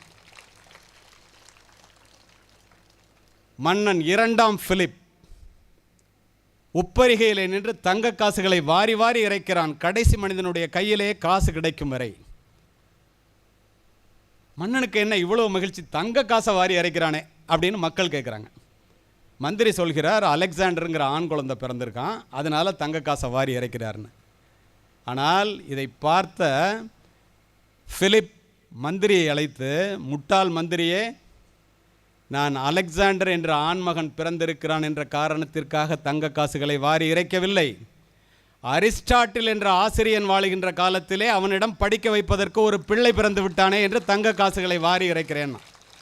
இப்போ அவர் சொல்லும்போது சொன்னார் இல்லையா, சுரேஷ் பாக்யராஜெல்லாம் பேசும்போது, ஏகேடியில் படிக்க வைக்கிறதுக்கு ஒரு பிள்ளை இல்லையே அப்படின்னு வருத்தப்படுறவங்களுக்கு தான் இதை மாதிரி இந்த பிள்ளைகளை இங்கே படிக்க வச்சவங்களோட அப்பா அம்மாவுடைய அருமை அவர்களுக்கு தான் தெரியும். The true value of anything can be realized only in 2 occasions, before getting it and after losing it. இப்போ நடந்தது என்னன்னு பாருங்கள். எத்தனை பேருக்கு தெரியும் தெரியல ஆசிரியர்களுக்கு. சாக்ரட்டிஸினுடைய மாணவன் பிளேட்டோ, பிளேட்டோவினுடைய மாணவன் அரிஸ்டாட்டில், அரிஸ்டாட்டிலுடைய மாணவன் the great Alexander who conquered the entire world. உலகத்தை ஒரு குடையின் கீழ் ஆள நினைத்து வெற்றியும் பெற்ற மகா அலெக்சாண்டரிடம் சென்று கேட்டார்கள், உலகத்தை ஜெயிச்சுட்டே எப்பட்றா? கேள்வி. அலெக்சாண்டருடைய பதில் என்ன தெரியுமா மாணவ செல்வங்களே? நான் இந்த உலகத்திற்கு வந்ததற்கு காரணம் என்னுடைய பெற்றோர், இந்த உலகம் என்னிடம் வந்ததற்கு காரணம் என்னுடைய ஆசிரியர் அரிஸ்டாட்டில் என்று கூறி. 1954 வருடம் ஜனவரி மாதம் 30 பாரத ரத்னா விருதுக்கு தேர்வு பெற்றிருக்கிறீர்கள், வந்து பெற்றுக்கொள்ளுங்கள். அழைப்பவர் ஜனாதிபதி. அழைப்பு ஜனாதிபதி மாளிகையில் இருந்து. விருது இந்தியாவினுடைய மிகப்பெரிய விருது, பாரத ரத்னா விருது. ஒரு ஆசிரியர், அந்த ஆசிரியர் பதில் எழுதுகிறார், என்னை பாரத ரத்னா விருதுக்கு தேர்வு செய்ததற்கு நன்றி. ஜனவரி 30 என்னால் வர இயலாது. என்னிடம் படிக்கின்ற மாணவர்கள் ஆய்வுக் கட்டுரையை சமர்ப்பிக்கின்ற தேதி, அவர்கள் பரீட்சைக்கு வருகின்ற தேதி ஜனவரி 30. பாரத ரத்னா விருதை விட என்னுடைய மாணவர்களினுடைய படிப்பு முக்கியம், பரீட்சை முக்கியம் என்று எழுதியவர் பிற்காலத்திலே நோபல் பரிசு பெற்ற சர் சி.வி. ராமன் என்ற ஆசிரியர். ஒரு ஆசிரியருடைய தியாகம் என்ன என்று பாருங்கள். ஜனாதிபதி சங்கர் தயாள் தர்மா அரசுமுறை பயணமாக மஸ்கட் நாட்டிற்கு செல்லுகின்றார். மஸ்கட் மன்னன் விமான நிலையத்திற்கு வந்து விமான கதவு திறந்தவுடன் கட்டி அணைத்து வரவேற்று அழைத்து சென்று காரில் உட்கார வைத்து ஓட்டுநரை இறங்க சொல்லி அவனே ஓட்ட ஆரம்பிக்கின்றான். பத்திரிகைக்காரர்கள் போய் அமெரிக்க ஜனாதிபதி வரும்போது கூட வராத மஸ்கட் மன்னன் இந்திய துணை ஜனாதிபதி அழைப்பதற்கு ஏன் வந்திருக்கிறீர்கள் விமான நிலையத்திற்கு? இது புரோட்டோக்கால் இல்லையே. அவன் சொன்னான், நான் பூனா பல்கலைக்கழகத்திலே படிக்கும்போது ஜனாதிபதி சங்கர் தயாள் சர்மா என்னுடைய ஆசிரியர். நான் இந்த விமான நிலையத்திற்கு வந்ததற்கு காரணம் ஜனாதிபதியை வரவேற்பதற்கு மன்னனாக அல்ல, என்னுடைய ஆசிரியரை வரவேற்பதற்கு மாணவனாக வந்திருக்கிறேன் என்று. இதை பார்த்து ஜனாதிபதி சங்கர் தயாள் சர்மா நெகிழ்ந்து போய் கண்ணீர் விட்டார். ஆசிரியர் தினத்தை கொண்டாடுகிறீர்களே ஆசிரியர்கள், மாணவர்கள் எல்லோருமாக சேர்ந்து. ராதாகிருஷ்ணன் அவர்கள் மைசூர் பல்கலைக்கழகத்திலே வேலை பார்க்கின்றார். அப்போல்லாம் ப்ரமோஷன் வந்தால் கல்கட்டா ஸ்டேட்டுக்கு ப்ரமோஷன் வருது, கல்லூரி. அவரை போகக்கூடாதுன்னு எல்லோரும் மறிக்கிறாங்க. ரயில்வே நிலையத்துக்கு போகிறதுக்கு பெட்டி படிக்கலாம் எடுத்துகிட்டு வெளியில் வர்றாரு. குதிரை வண்டியை கூப்பிட்டு நிறுத்தி வச்சுட்டு குதிரையும் காணா, ஓட்டுறவனையும் காணா. மாணவர்கள் அதை விரட்டி விட்டாங்க, நீங்கள் போகக்கூடாதுன்னு மறிக்கிறாங்க. இப்பொழுதும் பார்த்திருப்பீர்கள் சில ஆசிரியர்களை, இந்த மாணவர்கள் தங்களுடைய பள்ளியிலிருந்து போகக்கூடாது என்றெல்லாம் எப்படி சொல்லுகிறார்கள் என்று. ஏன்? நல்ல ஆசிரியர் யார் என்பதை மாணவர்களிடம்தான் கேட்க வேண்டும். தனக்காக உண்மையாக உழைக்கின்ற ஆசிரியர்களை சட்டன அடையாளம் கண்டுகொண்டு அவர்களுக்காக உயிரையே விடுகின்ற மாணவர்கள் இந்தியாவில் மட்டும்தான் இருக்கின்றார்கள். நான் உங்களை உயிரை விட சொல்லலை, ஆனால் அந்த ஆசிரியர்கள், அப்படி அற்புதமான ஆசிரியர்களை இந்த தமிழ்நாடு பெற்றிருக்கிறது, இன்றும் இருக்கிறார்கள். அப்போது ஜனாதிபதியாக இருந்து அவர் விடைபெறும் போது உங்களுக்கு வாழ்க்கையில் மறக்க முடியாத நினைவு ஒன்று சொல்லுங்கன்னு சொல்லும்போது, ஜனாதிபதியாக நிகழ்ச்சி ஏதாவது சொல்லுவார்னு பார்த்தா, இந்த மைசூர் பல்கலைக்கழகத்தில் அவரை உட்கார வைத்து குதிரையை கலட்டி விட்டு இந்த மாணவர்கள் வண்டியிலேயே இழுத்து சென்று 3 கிலோமீட்டர் தூரம் ரயில்வே நிலையத்தில் ஏற்றி விட்டாங்க. அதுதான் என் வாழ்க்கையில் மறக்க முடியாத நிகழ்வு என்று ஜனாதிபதி ராதாகிருஷ்ணன் அவர்கள் அன்றைய ஜனாதிபதியாக இருக்கும்போது பதிவு செய்தார். மோசமான ஆசிரியருக்கு உதாரணம் சொல்லட்டுமா? அதையும் கேட்டுங்க எல்லாரும். உலகத்தை ஜெயித்த அலெக்சாண்டர் தன்னுடைய ஆசிரியர் அரிஸ்டாட்டில் அழைச்சி கஜானா சாவியை கொடுத்து, உலகத்தை ஜெயிச்சது ஒன்றால் தான்யா, கஜானா திறந்துருக்கு, இந்த சாவி என்ன வேணாலும் எடுத்துக்க. அவர் சொல்கிறார், எனக்கு ஒன்றும் வேண்டாம், மாசிடோனியா பட்டணத்தில் ஒரு மிகப்பெரிய நூலகத்தை கட்டணும், அதுக்குரிய பணத்தை உன்னுடைய மெய்காவலர்கிட்ட சொல்லி கொடுக்க சொல்லி, எனக்கு ஒரு பைசா கூட வேண்டான்ட்டார். இதை கேள்விப்பட்ட அவுரங்கசீப்பினுடைய ஆசிரியர் சையத் முகமது, அவர் அவுரங்கசீப்பிட்ட போய் பாருங்கள், அரிஸ்டாட்டில் கூப்பிட்டு அலெக்சாண்டர் கஜானா சாவியே கொடுத்து எது வேணாலும் எடுத்துக்கிட்டான், நான் உன்னோட ஆசிரியர், நீ எனக்கு என்ன தரப்போகிறேன்னு கேட்குறேன். அப்போ அவன் சொல்கிறான், அவன் சொன்னதை பதிவு செய்கிறான், அவுரங்கசீப் சொன்னதை அப்படியே சொல்லுகிறேன். ஒரு நிமிஷம் யோசித்துட்டு பக்கத்தில் வாயாங்கிறான் வாத்தியார். பக்கத்தில் போகிறாரு. என் வாழ்க்கை கெட்டதுக்கு காரணமே நீ தான். ஒன்றுக்குமே உதவாத உருது மொழியை படிக்கிறதுக்கு வாழ்க்கையில் பாதியை செலவழிச்ச அவர் சொல்கிறாரு, உன்னுடைய தற்புகழ்ச்சியை பேசியே பாதி நேரத்தை ஃபுல்லாக காலி பண்ணிட்டேன். இந்த மராட்டிய சிவாஜியை கூட என்னால் ஜெயிக்க முடியல. நான் உருப்படாமல் போனதுக்கு காரணம் நீ தான். நீ என் ஆசிரியருங்கிறதுனால உனக்கு 5 நிமிஷம் டைம் தர்றேன், அதுக்கு மேலே இருந்தேன்னா உன்னை சிறைச்சேதம் செய்து விடுவேன், தலையை துண்டாக்கி விடுவேன் என்றவுடன் பின்னங்கால் பிடரில் அடிக்க அந்த வாத்தியார் ஓடினாருங்கிறதும் சரித்திர உண்மை. இதை ஏன் சொல்கிறேன்னு தெரியுமா? நான் விசாரித்த வழக்கிலே ஒரு மாணவன் 11ஆம் வகுப்பு படிக்கும்போது நிறுத்தப்படுகிறான். இதை மனசில் வச்சுங்க. அப்படியே ஒரு பெரிய கொலை நடந்துருது. அந்த கொலையில் யாருன்னு ரொம்ப கஷ்டப்பட்டு கண்டுபிடிக்கிறோம். ஒரு இளைஞன் 22 வயசு, கொலை நடந்ததுக்கு அடுத்த நாள் மொட்டை அடிச்சிருக்கான். அது ரொம்ப பெரிய கஷ்டம். இன்வெஸ்டிகேஷன் சொன்னால் அரை மணி நேரம் அவன் விட்டலாம். கண்டுபிடிச்சதுக்கப்புறம் அவனை கூப்பிட்டு, ஏன்டா இப்படி கொலைகாரனை மாறினேன், இவ்வளோ சின்ன பையனாக இருக்கே. அவன் சொன்னான், நான் திருச்சியில் உள்ள ஒரு மிகப்பெரிய பள்ளிக்கூடத்தை சொல்லி அங்கே படிக்கும்போது 100 ரூபா பணத்தை திருடிட்டேன் சார். எங்கள் அம்மா அயன் பண்ணுற வேலை பார்க்குறாங்க. என் ஃப்ரெண்ட் எனக்கு ஐஸ்கிரீம் வாங்கி கொடுத்தான், நான் அவனுக்கு திரும்ப வாங்கி கொடுக்கணும்னு நினச்சேன். எங்கள் அம்மாட்ட பணம் கேட்டேன், அவங்ககிட்ட இல்லை. இன்னொரு பையன் பணம் நிறையா வச்சுருந்தான், அதுலேருந்து ஒரு நோட்டை மட்டும் எடுத்தேன், அது ஒரு 100 ரூபா நோட்டு. அவன் பணம் குறைஞ்சதை கண்டுபிடிச்சி வாத்தியார்கிட்ட சொல்லிட்டான். வாத்தியார்கிட்ட சொன்னோன்னே வாத்தியார் குச்சி எடுத்துகிட்டு எல்லாருக்கும் முன்னால் என்னை வெளுத்து வாங்கிட்டார் சார். 10ஆவதுக்கு பெல்ட்டை கழட்டிட்டு அடிச்சிட்டாரு. நான் ரொம்ப அசிங்கப்பட்டுட்டேன். அதனால் அன்றையிலேருந்து நான் பள்ளிக்கூடத்துக்கு போகிறத விட்டுட்டேன். முதல்ல செயின் அறுத்தேன், அப்புறம் செல்ஃபோனை பிடுங்கினேன், இப்போ கொலைகாரனாகி நிற்கிறேன் சார் அப்படின்னு சொன்னான். இன்னொரு ஆசிரியர் இதே மாதிரி ஒருத்தனோட வாட்சை திருடிடுறான். அவன் வாட்சு காணா போச்சுன்னு சொல்கிறான். வாட்சு காணா போச்சுன்னு தெரிஞ்ச உடனே யாரும் வெளியில் போகக்கூடாது அப்படின்னு சொல்லிடுறாரு வாத்தியார். நான் இந்த இடத்துல உட்காந்துக்குவேன் வாசலில், உங்கள் எல்லோரும் கண்ணையும் கட்டிக்க, கர்ச்சிப்பு துணியெல்லாம் கொடுத்து. வெளியில் வரும்போது யார் திருண்ணியோ என் கையை நீட்டிகிட்டு இருப்பேன், என் கையை தொட்டு அந்த வாட்சை வச்சிடணும்.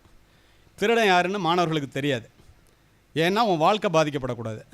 நீ வச்சிட்டேன்னா உன்னை விட்டுருவேன், எல்லாத்தையும் செக் பண்ணுவேன். அதுக்கப்புறம் யாரும் பையை எடுத்துகிட்டு வெளியில் போகக்கூடாது அப்படின்னு சொல்லிடுறாரு. 4ஆவதாக வந்த பையன் ஒருத்தன் வாட்சை வச்சுட்டு போயிடுறான். அதோடு நிறுத்திடுறாரு. எல்லோரும் கண்ணை திறங்கிறாரு. எல்லோரும் திறந்துடுறான். இந்தடா வாட்சுன்னு அவன்கிட்ட கொடுத்துட்றாரு. இந்த திருட்டை யார் திருண்ணானோ அவனை ஒரு வார்த்தை கூட அவர் கேட்கல. அவன் அன்றைக்கி ராத்திரி பூரா தூங்கலை. இவ்வளோ பெரிய தப்பை செஞ்சோம், எவ்வளோ அசிங்கப்படுத்திருக்கலாம் அந்த வாத்தியார், நம்மளை இப்படி பண்ணிட்டாரே, ஒரு வார்த்தை கூட கேட்காம பண்ணிட்டாரேன்னு ரொம்ப அவனுடைய மனது இப்படி ஒரு நல்ல வாத்தியாராக இருக்காரே, வாழ்க்கையில் நம்ம வாத்தியாராக தான் ஆகணும்னு நினைக்கிறான். ஒரு 15 வருஷம் கழித்து வாத்தியாராகி அந்த ஊருக்கே வாத்தியாராக வந்தார். இந்த வாத்தியாரை பார்க்குறது இதெல்லாம் கதை இல்லைங்க, நிஜம். இந்த வாத்தியாரை பார்க்குறதுக்காக போகிறான். அவர் ரிட்டையர்ட் ஆகி வீட்டில் இருக்கார். அவர்கிட்ட போய் என்ன உங்களுக்கு தெரியுதா சார் அப்படின்னு கேட்குறான். தெரியலையப்பா அப்படிங்கிறார். சார் ஒரு தடவை வாட்ச், ஆமாம் வாட்ச் காணா போச்சு, அதை திருடினது நான் தான் சார். எனக்கு தெரியாதாடா. என்ன சார் நீங்கள் தானே சார் வாட்சை உங்கள் கையில் தானே சார் நான் கொடுத்தேன். அவர் சொன்னார், மாணவர்களை மட்டும் கண்ணை கட்டிக்க சொல்லப்பா, அந்த வாட்சை வாங்கிறதுக்கு கையை நீட்டும் போது என் கண்ணையும் நான் கட்டிக்கிட்டு இருந்தேன். வச்சவன் யாருன்னு தெரியாது. ஏன் தெரியுமா? நான் உன்னை குற்றவாளின்னு பார்த்தேன்னா கடைசி வரைக்கும் குற்றவாளியாகவே பார்ப்பேன். அந்த குறை கூட உனக்கு வரக்கூடாது என்பதற்காக என் கண்ணை கட்டிக்கிட்டு தான் வாங்கினேன்.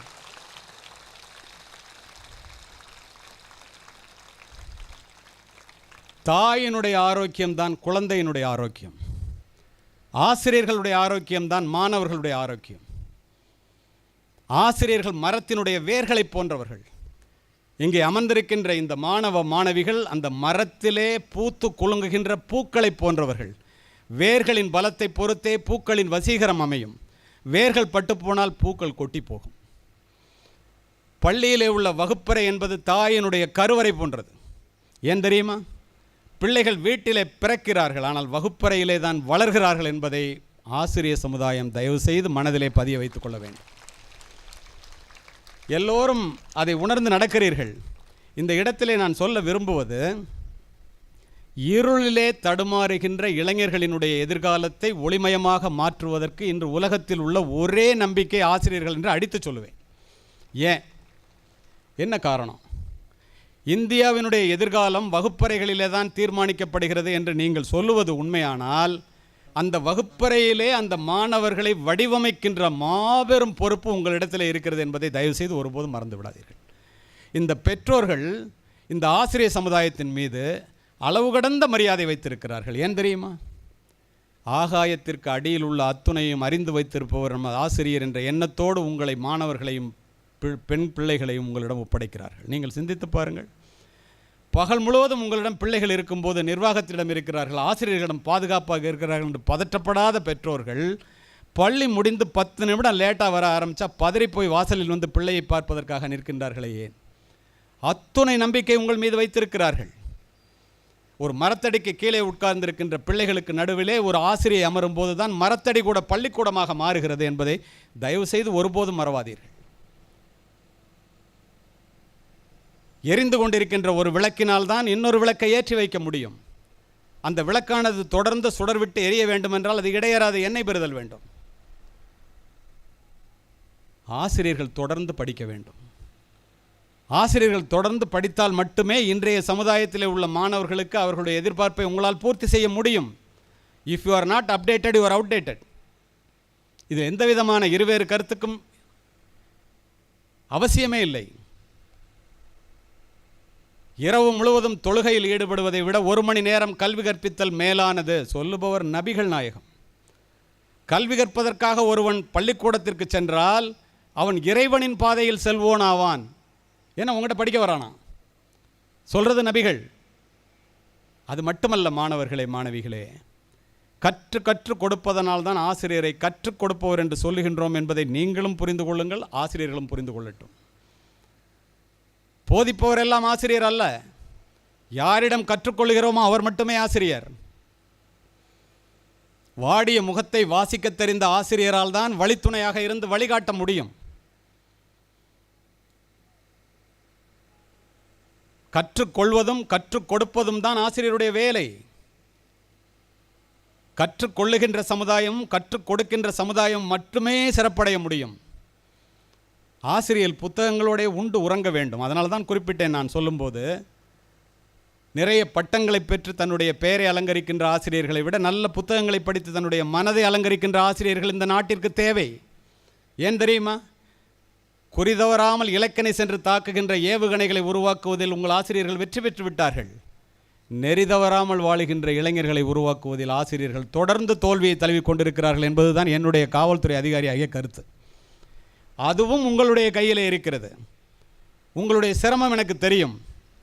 என்ன சார், திட்டினா போச்சு, அடிக்கிறதுக்கெல்லாம் வாய்ப்பே கிடையாது, கண்டிக்கிறதுக்கு வாய்ப்பே இல்லை, இப்போ போய் நீங்கள் இப்படி சொல்கிறீங்களே என்று அத்துணை ஆசிரியர்களும் நினைப்பது எனக்கு தெரியும். இங்கு படித்தார்கள் அல்லவா? ராம்ஜி நகரில் 100 பேரை ஒரே ராத்திரியில் கைது பண்ணி குற்றவாளிகளை எல்லாம் சமுதாயத்தில் நல்ல மனிதனை மாற்றி 1 கோடி ரூபாய் பணம் வாங்கி கொடுத்து வாழ்க்கையில் மெயின் ஸ்ட்ரீம் கொண்டு வந்தாருன்னு எல்லோரும் கை தட்டினீங்கல்ல, ஆசிரியர்கள் உட்பட. குற்றவாளிகளையே அப்படி மாற்றும் போது சார்லி சாப்ளின் சொல்லுவான், we need power only to do disruptive things. All other things can be achieved by love and affection.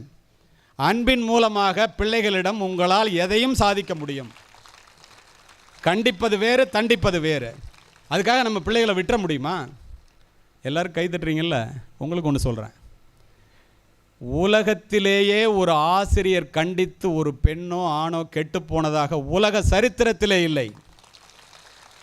ஆனால் ஆசிரியர்கள் கண்டிக்கவில்லை என்றால் என்னை போன்ற காவல்துறை அதிகாரிகளால் தண்டிக்கப்பட்ட மாணவர்களையும் மாணவிகளையும் நான் அறிவேன்.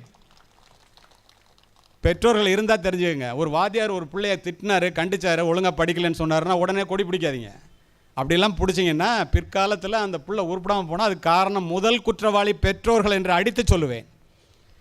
நீங்களும் கண்டிக்க மாட்டீங்க, ஆசிரியர்களும் கண்டிக்கக்கூடாது. கண்டிப்பது வேறு, தண்டிப்பது வேறு. நன்றாக புரிந்து கொள்ளுங்கள் அர்த்தத்தை. ஒரு பள்ளிக்கூடத்தில் ஆசிரியர்களுக்காக பேச கூப்பிட்டுருந்தாங்க. வேலம்மாளில் 3000 ஆசிரியர்களுக்கு பேசினேன். ஆசிரியர்களுக்கு மட்டும் பேசும்போது இது மாதிரி சொன்னேன், பெற்றோர்களும் ஆசிரியர்களும் கண்டிக்கலைன்னா பின்னால் காவல்துறை அதிகாரிகளால் தண்டிக்கப்படுவீர்கள். அடுத்த நாள் பேப்பரில் ஹெட்டிங்கில் போட்டான், ஆசிரியர்களிடம் அடி வாங்கவில்லை என்றால் காவல்துறை அதிகாரிகளிடம் லத்தியால் அடி வாங்குவீர்கள், முன்னாள் எஸ்பி பேச்சு அப்படின்னு. அன்றைக்கி 100 ஃபோன் எனக்கு. முதல்ல எடுத்து பேசினேன், எல்லாம் வாத்தியார் சார், எங்கள் மனசில் இருக்கிறதெல்லாம் கொட்டிட்டீங்க சார் சார் அப்படின்னு எல்லாரும். அப்படின்னா அந்த ஆசிரியர்கள் எவ்வளவு ஆதங்கத்தோடு இருக்கிறார்கள். அதுவல்ல, கண்டித்தால் அதை நல்ல எண்ணத்தோடு நல்ல முறையிலே நிர்வாகம் குறை சொன்னால். இப்போ உங்கள்கிட்ட செல்ஃபோனை பற்றி சொன்னேன், செல்ஃபோன் கொண்டு வராத அப்படின்னு சொன்னால் கொண்டு வராதிங்க. எப்போ உங்களுக்கு என்ன தேவையோ அதுக்கு மட்டும் யூஸ் பண்ணுங்கள், தேவையில்லாததுக்கு யூஸ் பண்ணாதீங்க. தேவையானதுக்கு யூஸ் பண்ணிங்கன்னா பாக்யராஜ் சொன்ன மாதிரி, தேவையில்லாததுக்கு யூஸ் பண்ணிங்கன்னா நான் சொன்ன மாதிரி. இதை புரிந்து கொள்ள வேண்டியது நீங்கள் தான். இதை தெரிந்து கொண்டு சொல்ல வேண்டியது ஆசிரியர்கள், மாணவர்களுக்கு சொல்ல வேண்டியது ஆசிரியர்கள் தான். மாதா பிதா குரு என்று தெய்வத்திற்கு முன்னால் ஆசிரியர்களை வைக்கின்றார்களே ஏன்? மெழுகுவர்த்தியைப் போல தன்னை உருக்கி கொண்டு உருக்குலைந்து போன ஆசிரியர்கள் இன்னும் இருக்கிறார்கள், என்னுடைய ஆசிரியர் உட்பட. இந்த இடத்துல ஒரு சம்பவத்தை பதிவு செய்கின்றேன். நான் 9வது படிக்கும்போது தஞ்சை பிளேக் உயர்நிலைப் பள்ளியில் WD முத்தையான்னு ஒரு காரணத்தோடு பதிவு செய்ய ரொம்ப நெகிழ்ந்து போவீங்க. உதவி தலைமை ஆசிரியர் AW ஜார்ஜ்னு பேர், 6 அடி இருப்பார், கணக்கு வாத்தியார். கல்லுக்கும் மண்ணுக்கும் கூட கணக்கை கற்றுக் கொடுத்து விடுவார். ஆனால் என்கிட்ட தோற்று போயிட்டார். அப்படின்னா எனக்கு கணக்கு எப்படி வரும்னு பார்த்துக்குங்க. இப்படிப்பட்ட ஒரு ஆசிரியர், அற்புதமான மனிதர். ஒரு நாள் இதை மாதிரி நேரத்தில் இந்த இடத்துல வந்து கணக்கில் யாரெல்லாம் குறைச்ச மார்க் வாங்கினாங்களோ அவங்களாம் ஸ்பெஷல் கிளாஸ் நடக்கும். ஒரு 25 பேர் வரிசையாக நடந்து அந்த எண்டில் வந்து ஒரு மேடையில் ஒரு பெரிய கிளாஸ் இருக்கும். அவங்கெல்லாம் ப்ராக்டிக்கல் போயிடுவாங்க. அங்கே தான் அந்த ஸ்பெஷல் கிளாஸ் நடக்கும். கணக்கு வாத்தியார் வந்து நடத்துவார். அவர் பிரின்ஸிபலோட ரவுண்ட்ஸ் வந்துட்டு இருக்கார். PT மாஸ்டர் அங்கே நிற்கிறார். எல்லோரும் லைனாக மணலில் கீழே கொட்டியிருக்கிற மணல் எல்லோரும் நடந்து போயிட்டுருக்கோம். நானும் இன்னொரு பையனும் காரணத்தோடு பதிவு செய்கின்றேன். அந்த லைன்லேருந்து வெளியில் வந்து ஓடுறோம். PT வந்து ஏன்டா ஓடுற, ஓடாதங்கிறார். உங்களுக்கு தெரியல, விசில் வச்சுருப்பார் கையில். அது அப்படி ஒரு சுற்றினார். ஏன்டா ஓடியாந்தன்னு. எனக்கு இந்த இடத்துல அடிபட்டுருச்சு. அடிக்காத அப்படின்னு சொல்லி அந்த வைஸ் பிரின்ஸிபல் சொல்லிக்கிட்டே வந்தார். வந்தவர் கேட்டார் PT மாஸ்டர்கிட்ட, அவனை போய் அடிக்கிறிய, அவன் காலை பார்த்தியான்னார். காலை பார்த்தா நாங்கள் ஓடின 2 பேருக்கு மட்டும் காலில் செருப்பு இல்லை. இது கதை இல்லை, நிஜம். கீழே நடந்து போகும்போது நெருப்பு சூடு, மணல் சூடு தாங்கலை, அதனால் ஓடினோம். இதை அவர் கண்டுபிடிச்சிட்டாரு, PT மாஸ்டருக்கு தெரியல. சார் நான் பார்க்கல சார், சாரி சார்னார். இவர் வேறு அடிப்பார், அவர் என்ன பயங்கர கண்டிப்பானவர் அப்படின்னு. என் பக்கத்தில் சோமசுந்தரம்னு பேர், அவன் கடைசியாக கலெக்டராகி ரிட்டையர்ட் ஆனான். அவன் வந்து சொல்கிறான், இவரும் அடிப்பாரடா அப்படின்னா. அவர் என்ன சொன்னார், சாயங்காலம் ஸ்கூலுக்கு விட்டு போகும்போது என்னை வந்து ஆஃபீஸில் பாருன்னார். 2 பேரும் போகிறோம். 2 பேருக்கும் செருப்பு வாங்கி வச்சுருந்தார். என்கிட்ட கேட்டார், உன் செருப்பு எங்கன்னார். சார் எங்கள் வீட்டில் பால் கறந்து அந்த பாலை போதலூருங்கிற ஊர்லேருந்து தஞ்சாவூருக்கு 1/2 மணி நேரம் ட்ரெயினில் வந்து ஸ்டேஷன் மாஸ்டர் வீட்டில் லைனை கிராஸ் பண்ணி போய் கொடுத்துட்டு 2 ரூபா வாங்கி அதில் தான் சார் நான் சீசன் டிக்கெட் எடுக்கணும். அங்கே கொண்டு போய் கொடுக்கறதுக்காக வந்து நான் வரும்போதே எங்கள் அம்மா பால் கறந்து கொடுக்கறதுக்கு லேட் ஆகிடுச்சு. கோட்டுக்கிட்டலாம் போட்டுருக்கணும்னு பெரிய கோடீஸ்வர குடும்பத்துலேருந்து வந்தவங்களாம் நினைக்காதீங்க. நடந்ததை அப்படியே பதிவு செய்கின்றேன். உணர்ச்சி பூர்வமாக ஸ்லிப்பர் போட்டிருப்போம். பாத்ரூம் செப்பல் தான் இப்போ ஸ்கூலுக்கு செப்பல். 50 ஆண்டுகளுக்கு முன்னால் போதலூருங்கிற கிராமத்தில் ட்ரெயினில் வந்து ஏற போகும்போது ட்ரெயினுக்கு நான் லேட்டாக வந்துட்டேன். எல்லோரும் அவசரமாக ஏறுறாங்க. Whistle அடிச்சிட்டார் card. ட்ரெயின் வந்து போக போகுது. நான் காலை வச்சு ஏறும்போது பின்னால் வந்தவன் காலை மிதித்தான். அந்த செருப்பு அருந்து போச்சு. அருந்து என்ன சொல்கிறது, பிளாட்ஃபார்முக்கும் ட்ரெயினுக்கும் இடையில விழுந்துருச்சு. இன்னொரு செருப்பையும் போட்டுட்டு வந்துட்டேன். செருப்பு அருந்துருச்சு சார், அதனால் போட்டுட்டு வந்துட்டேன். அப்படியே நெகிழ்ந்து போயிட்டார். உடனே சொன்னார், நீ NCCயில் சேர்றான்னாரு. என்னடா இதுக்கு என்ன இவர் NCCயில் சேர், அங்கே ஷூ கொடுப்பான்டா, அதை நீ போட்டுக்கலாம் அப்படின்னாரு. இவர் புது செருப்பு வாங்கி கொடுத்துருக்காரு. NCCயை பற்றியே நினச்சிக்கிட்டு ஷூவை போட்டுக்கிட்டு, அவர் கொடுத்த செருப்பை போட்டுக்கிட்டு NCCயில் போய் சேர்ந்து அன்றைக்கே சேர்ந்து ஷூவையும் வாங்கிட்டு ட்ரெயினுக்கு போயிட்டேன். எங்கள் அம்மா வந்து இதெல்லாம் ஏதுறான்னு கேட்டாங்க. இந்த நடந்த நிகழ்ச்சியை சொன்னேன். நான் கீழே உள்ளே உழுவும் போது அந்த பால் செதறிடுச்சு. அதுக்கு திட்டுவாங்களோ, அவ்வளோ கண்டிப்பாக வீட்டில் நீங்களாம் இருக்கீங்களா, இப்போ சாப்பாடு கொஞ்சம் சரியாக இல்லைன்னா பிளேட்டெல்லாம் பறக்குதில்ல. அவங்க ரொம்ப உணர்ச்சி பூர்வமாகி கட்டி பிடிச்சிட்டு அவங்க அழுதுட்டாங்க. இந்த நிகழ்வு எனக்கு மனதில் மிகப்பெரிய தாக்கத்தை உண்டாக்கியது. இதை ஏன் சொல்கிறேன்னு தெரியுமா? நான் காவல்துறை அதிகாரியாக மாறிய பிறகு எஸ்பியாக வந்து அந்த டிஸ்ட்ரிக்ட்டுக்கே எஸ்பியாக வந்தேன்னு சொன்னால, ஃபுல் யூனிஃபார்மில் காலில் ஷூ தலையில் கேப்போட அந்த வாத்தியாரை பார்க்க போகிறேன். 6 அடி உயரத்தில் ரிட்டையர்ட் ஆகி வீட்டில் உட்காந்துருக்கிறார். போன உடனே அவருக்கு யூனிஃபார்மில் என்ன அடையாளம் தெரில. கேப்பை கழட்டிட்டு அவருக்கு ஒரு சல்யூட் அடித்து, சார் நான் கலிமூர்த்தி சார்னா கூட வந்த கான்ஸ்டபிள் வந்து சொன்னால், சார் எஸ்பி வந்திருக்காரு அப்படின்னா. பட்டுன்னு எந்திரிச்சார். டேய் நீ பூதலூரில் அப்படின்னாரு. ஆமாம் சார்ண்ணே. அப்படியே என் காலை பார்த்தாரு. காலில் பளபளன்னு ஷூ. நான் உடனே சொன்னேன், சார் உங்களை பார்க்குறதுக்கு முன்னால் எனக்கு காலுக்கு செருப்பு இல்லை, உங்களை பார்த்த பிறகு நான் காலில் இருக்கிற ஷூவை கலட்ட நேரம் இல்லை சார், அவ்வளோ பெரிய உயர் அதிகாரி ஆகிட்டேன். அத்துணைக்கும் காரணம் ஒரு ஆசிரியர். அத்துணைக்கும் காரணம் ஒரு ஆசிரியர். அதுக்கு தான் சொன்னேன், வாடிய முகத்தை பார்த்த போதெல்லாம் வாசிக்க தெரிந்த ஆசிரியரால் மட்டுமே வழித்துணையாக வந்து வழிகாட்ட முடியும்னு சொன்னதெல்லாம் சாதாரண வார்த்தை இல்லை, வாழ்க்கை அனுபவம். இதை புரிந்து கொண்டு வாழ வேண்டியது ஆசிரியர்கள். நல்ல ஆசிரியர்னா யார்? ஒரு ஆசிரியர் வகுப்பு, நான் சொல்லலை, அரிஸ்டாட்டில் சொல்கிறான். தயவுசெய்து தெரிந்து கொள்ளுங்கள் ஆசிரியர்கள். இவ்வளோ நல்ல கருத்தை சொல்கிறாரு, இவ்வளோ நல்லா வகுப்படுகிறாரு, கையில் பேப்பரே இல்லாமல் புத்தகத்தையே பார்க்காம வகுப்பு அப்படி பாடத்தை அழகாக மனசில் பதிகிற மாதிரி சொல்கிறாரு அப்படின்னு பெல்ல அடிச்சிடக்கூடாது அப்படின்னு நினைக்கிற மாதிரி ஒரு வாத்தியார் பாடம் நடத்தினா அவர் நல்ல வாத்தியாரம். எப்படா பெல் அடிக்கும், இந்த அறுக்கிறாரு அப்படின்னு நினைக்க வச்சுட்டு அந்த வாத்தியார் நல்ல வாத்தியார் இல்லையா? இதை நான் சொல்லலைங்க, அரிஸ்டாட்டில் சொல்கிறான். நிர்வாகத்திற்கு சொல்லுகிறான், பள்ளிக்கூடத்தில் 2 மணிகள் அடிக்கின்றன. மாலையிலே மணி அடித்தவுடன் பசுவினை தேடி ஓடுகின்ற கன்றுக்குட்டிகளைப் போல கண்கொள்ளா காட்சியாக இந்த மாணவ செல்வங்களும் மாணவிகளும் வீட்டிற்கு போவதற்காக ஓடுகிறீர்கள் அல்லவா? அதை போல காலையில் பெல் அடிக்கும் போது ஆசிரியர்களை பார்க்கறதுக்கு இந்த பள்ளிக்கூடத்துக்கு பிள்ளைங்க ஒடியாந்தா அதுதான் நல்ல பள்ளிக்கூடமா? எத்தனை 2000 வருஷத்துக்கு முன்னாடி சொல்லியிருக்கான். தயவு செய்து ஒரு மாணவனையோ மாணவியையோ ஒரு பிள்ளையோடு இன்னொரு பிள்ளையை எக்காரணம் கொண்டும் ஒப்பீடு செய்யாதீர்கள். பாருங்க, இதை ஏன் சொல்கிறேன்னா, ஒப்பீடு செய்தால் அவர்கள் வீழ்வார்கள், ஒப்பீடு செய்யவில்லை என்றால் அவர்கள் வாழ்வார்கள். தூக்கணாங்குருவி கூடு கட்டுகிறது, சிலந்தை வலை பண்ணுகிறது, கரையான் புற்று வைக்கிறது, எல்லாமே மகத்தான செயல்தான். ஒன்றை மற்றொன்றால் செய்ய முடியுமா? எந்த பிள்ளையாவது ஒரு டீச்சரை பார்த்து அந்த டீச்சர் மாதிரி நீங்கள் இல்லையே டீச்சர் அப்படின்னு எப்போயா சொல்லியிருக்கா? சொல்லவே சொல்லாத. ஏன்? அதுக்கு தெரியும். நீங்கள் அது மாதிரி ஒப்பீடு செய்வதனால அந்த பிள்ளைகளிடம் தாழ்வு மனப்பான்மை உண்டாகி விடுகிறது. தயவுசெய்து அதை செய்யாதீர்கள். அதற்கு நிறைய உதாரணம் செய்ய முடியும், நேரமில்லை. அடுத்து, ஆசிரியர் பெருமக்களே, கண்டிப்பதாக இருந்தால் தனியாக அழைத்து கண்டியுங்கள், பாராட்டுவதாக இருந்தால் எல்லோருக்கும் முன்னால் பாராட்டுங்கள், மாற்றி செய்து விடாதீர்கள். இதை ஏன் சொல்கிறேன்னா, இதை நீங்கள் மாற்றி செய்யும்போது என்ன ஆகுதுங்கிறத சொல்கிறேன். இப்போ நம்ம நடந்து போகும்போது கீழே விழுந்துடுறோன்னு வச்சுங்க, உடனே என்ன பண்ணுவோம்? அடிபட்டுச்சான்னு பார்க்க மாட்டோம், எவனாவது பார்த்தானான்னு பார்ப்போம். நான் பல வழக்குகளிலே ஆசிரியர்களுக்கும் மாணவர்களுக்கும் கல்லூரியிலே ஏற்பட்ட பிரச்சனைகளுக்கான வழக்குகளிலே கொலை முதற்கொண்டு ஆசிரியருக்கும் மாணவர்களுக்கும் பெரிய பெரிய தகராறுகள் ஏற்பட்ட வழக்குகளிலே ஒப்புதல் வாக்கு மூலம்னு அந்த மாணவர்கிட்ட எழுதி வாங்கினதை படிச்சுட்டு உங்களுக்காக வந்திருக்கேன். அத்துணை ஒப்புதல் வாக்கு மூலங்களிலும் என்னுடைய தோழிக்கு முன்னால், என்னுடைய தோழனுக்கு முன்னால், எல்லாருக்கும் முன்னால் எங்கள் வாத்தியார் அசிங்கப்படுத்திட்டாரு, நான் வன்மம் உண்டாயிடுச்சு எனக்கு மனசில், நான் ரொம்ப கோவப்பட்டுட்டேன், அதனால செஞ்சுட்டேன் சார், அப்படி தான் சொல்கிறேன். அதுக்கு தான் சொன்னேன், அன்பினால் அடைய முடியாதது எதுவுமே இல்லை. தனியாக அழைச்சி கண்டிங்கன்னா கண்ணீரில் தண்ணீர் வர கதறிடுவான். ஆனால் எல்லாருக்கும் முன்னால் அதை கண்டிக்கும் போது அவன் மனதிலே வன்மம் உண்டாகி விடுகிறது. இதை மாற்றிக்கொண்டால் நிர்வாகத்தில் உள்ளவர்களுக்கு உங்களால் தொந்தரவு வராமல் இருக்கும் என்பது தான் இதற்கான பதிவு. அதுக்காக தான் இதை சொல்கிறேன். இதை புரிஞ்சுக்க வேண்டியது நீங்கள் தான். சரி, புள்ள பிறக்கும்போதே பில்கேட்ஸ் ஆயிரணும்னு சொல்லி எல்லா அம்மா அப்பாவுக்கும் கனவு.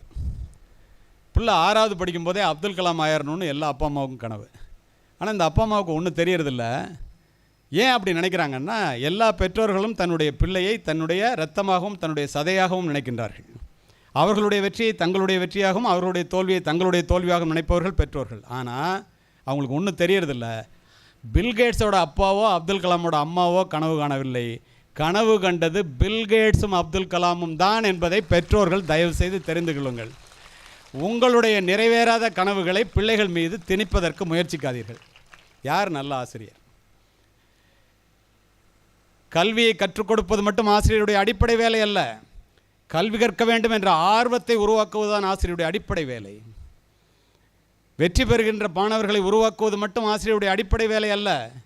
பண்புள்ள பிள்ளைகளை உருவாக்குவதே ஆசிரியர்களுடைய அடிப்படை வேலை. 4 சுவற்றுக்குள் நடத்துகின்ற பாடத்திலே கரும் பலகைகளும் பாட புத்தகங்களும் மட்டும் வாழ்க்கையை கற்றுத்தராது. தன்னை அறிந்து கொள்வது எப்படி, மனிதர்களை புரிந்து கொள்வது எப்படி, உலகத்தை தெரிந்து கொள்வது எப்படி, வாழ்க்கையிலே போராடுவது எப்படி, இதையெல்லாம் ஆசிரியர்கள் மாணவர்களுக்கு சொல்ல வேண்டிய கடமை இந்த நாளிலே கட்டாயமாக உண்டு. நன்றாக புரிந்து கொள்ளுங்கள். எந்த பஞ்சத்தையும் இந்த பாரத தேசம் தாங்கும். நல்ல ஆசிரியர்கள் இல்லை என்ற பஞ்சத்தை தாங்கவே தாங்காது. ஏன் தெரியுமா? ஒரு மாணவன் தவறு செய்தால் அவனுடைய எதிர்காலம் பாதிக்கும். பெற்றோர்கள் தவறு செய்தால் இந்த வீட்டினுடைய எதிர்காலம் பாதிக்கும். ஆசிரியர்கள் தவறு செய்தால் நம் நாட்டினுடைய எதிர்காலமே பாதிக்கும். தயவுசெய்து அதனை புரிந்து கொள்ள வேண்டியது ஆசிரியர் சமுதாயம்.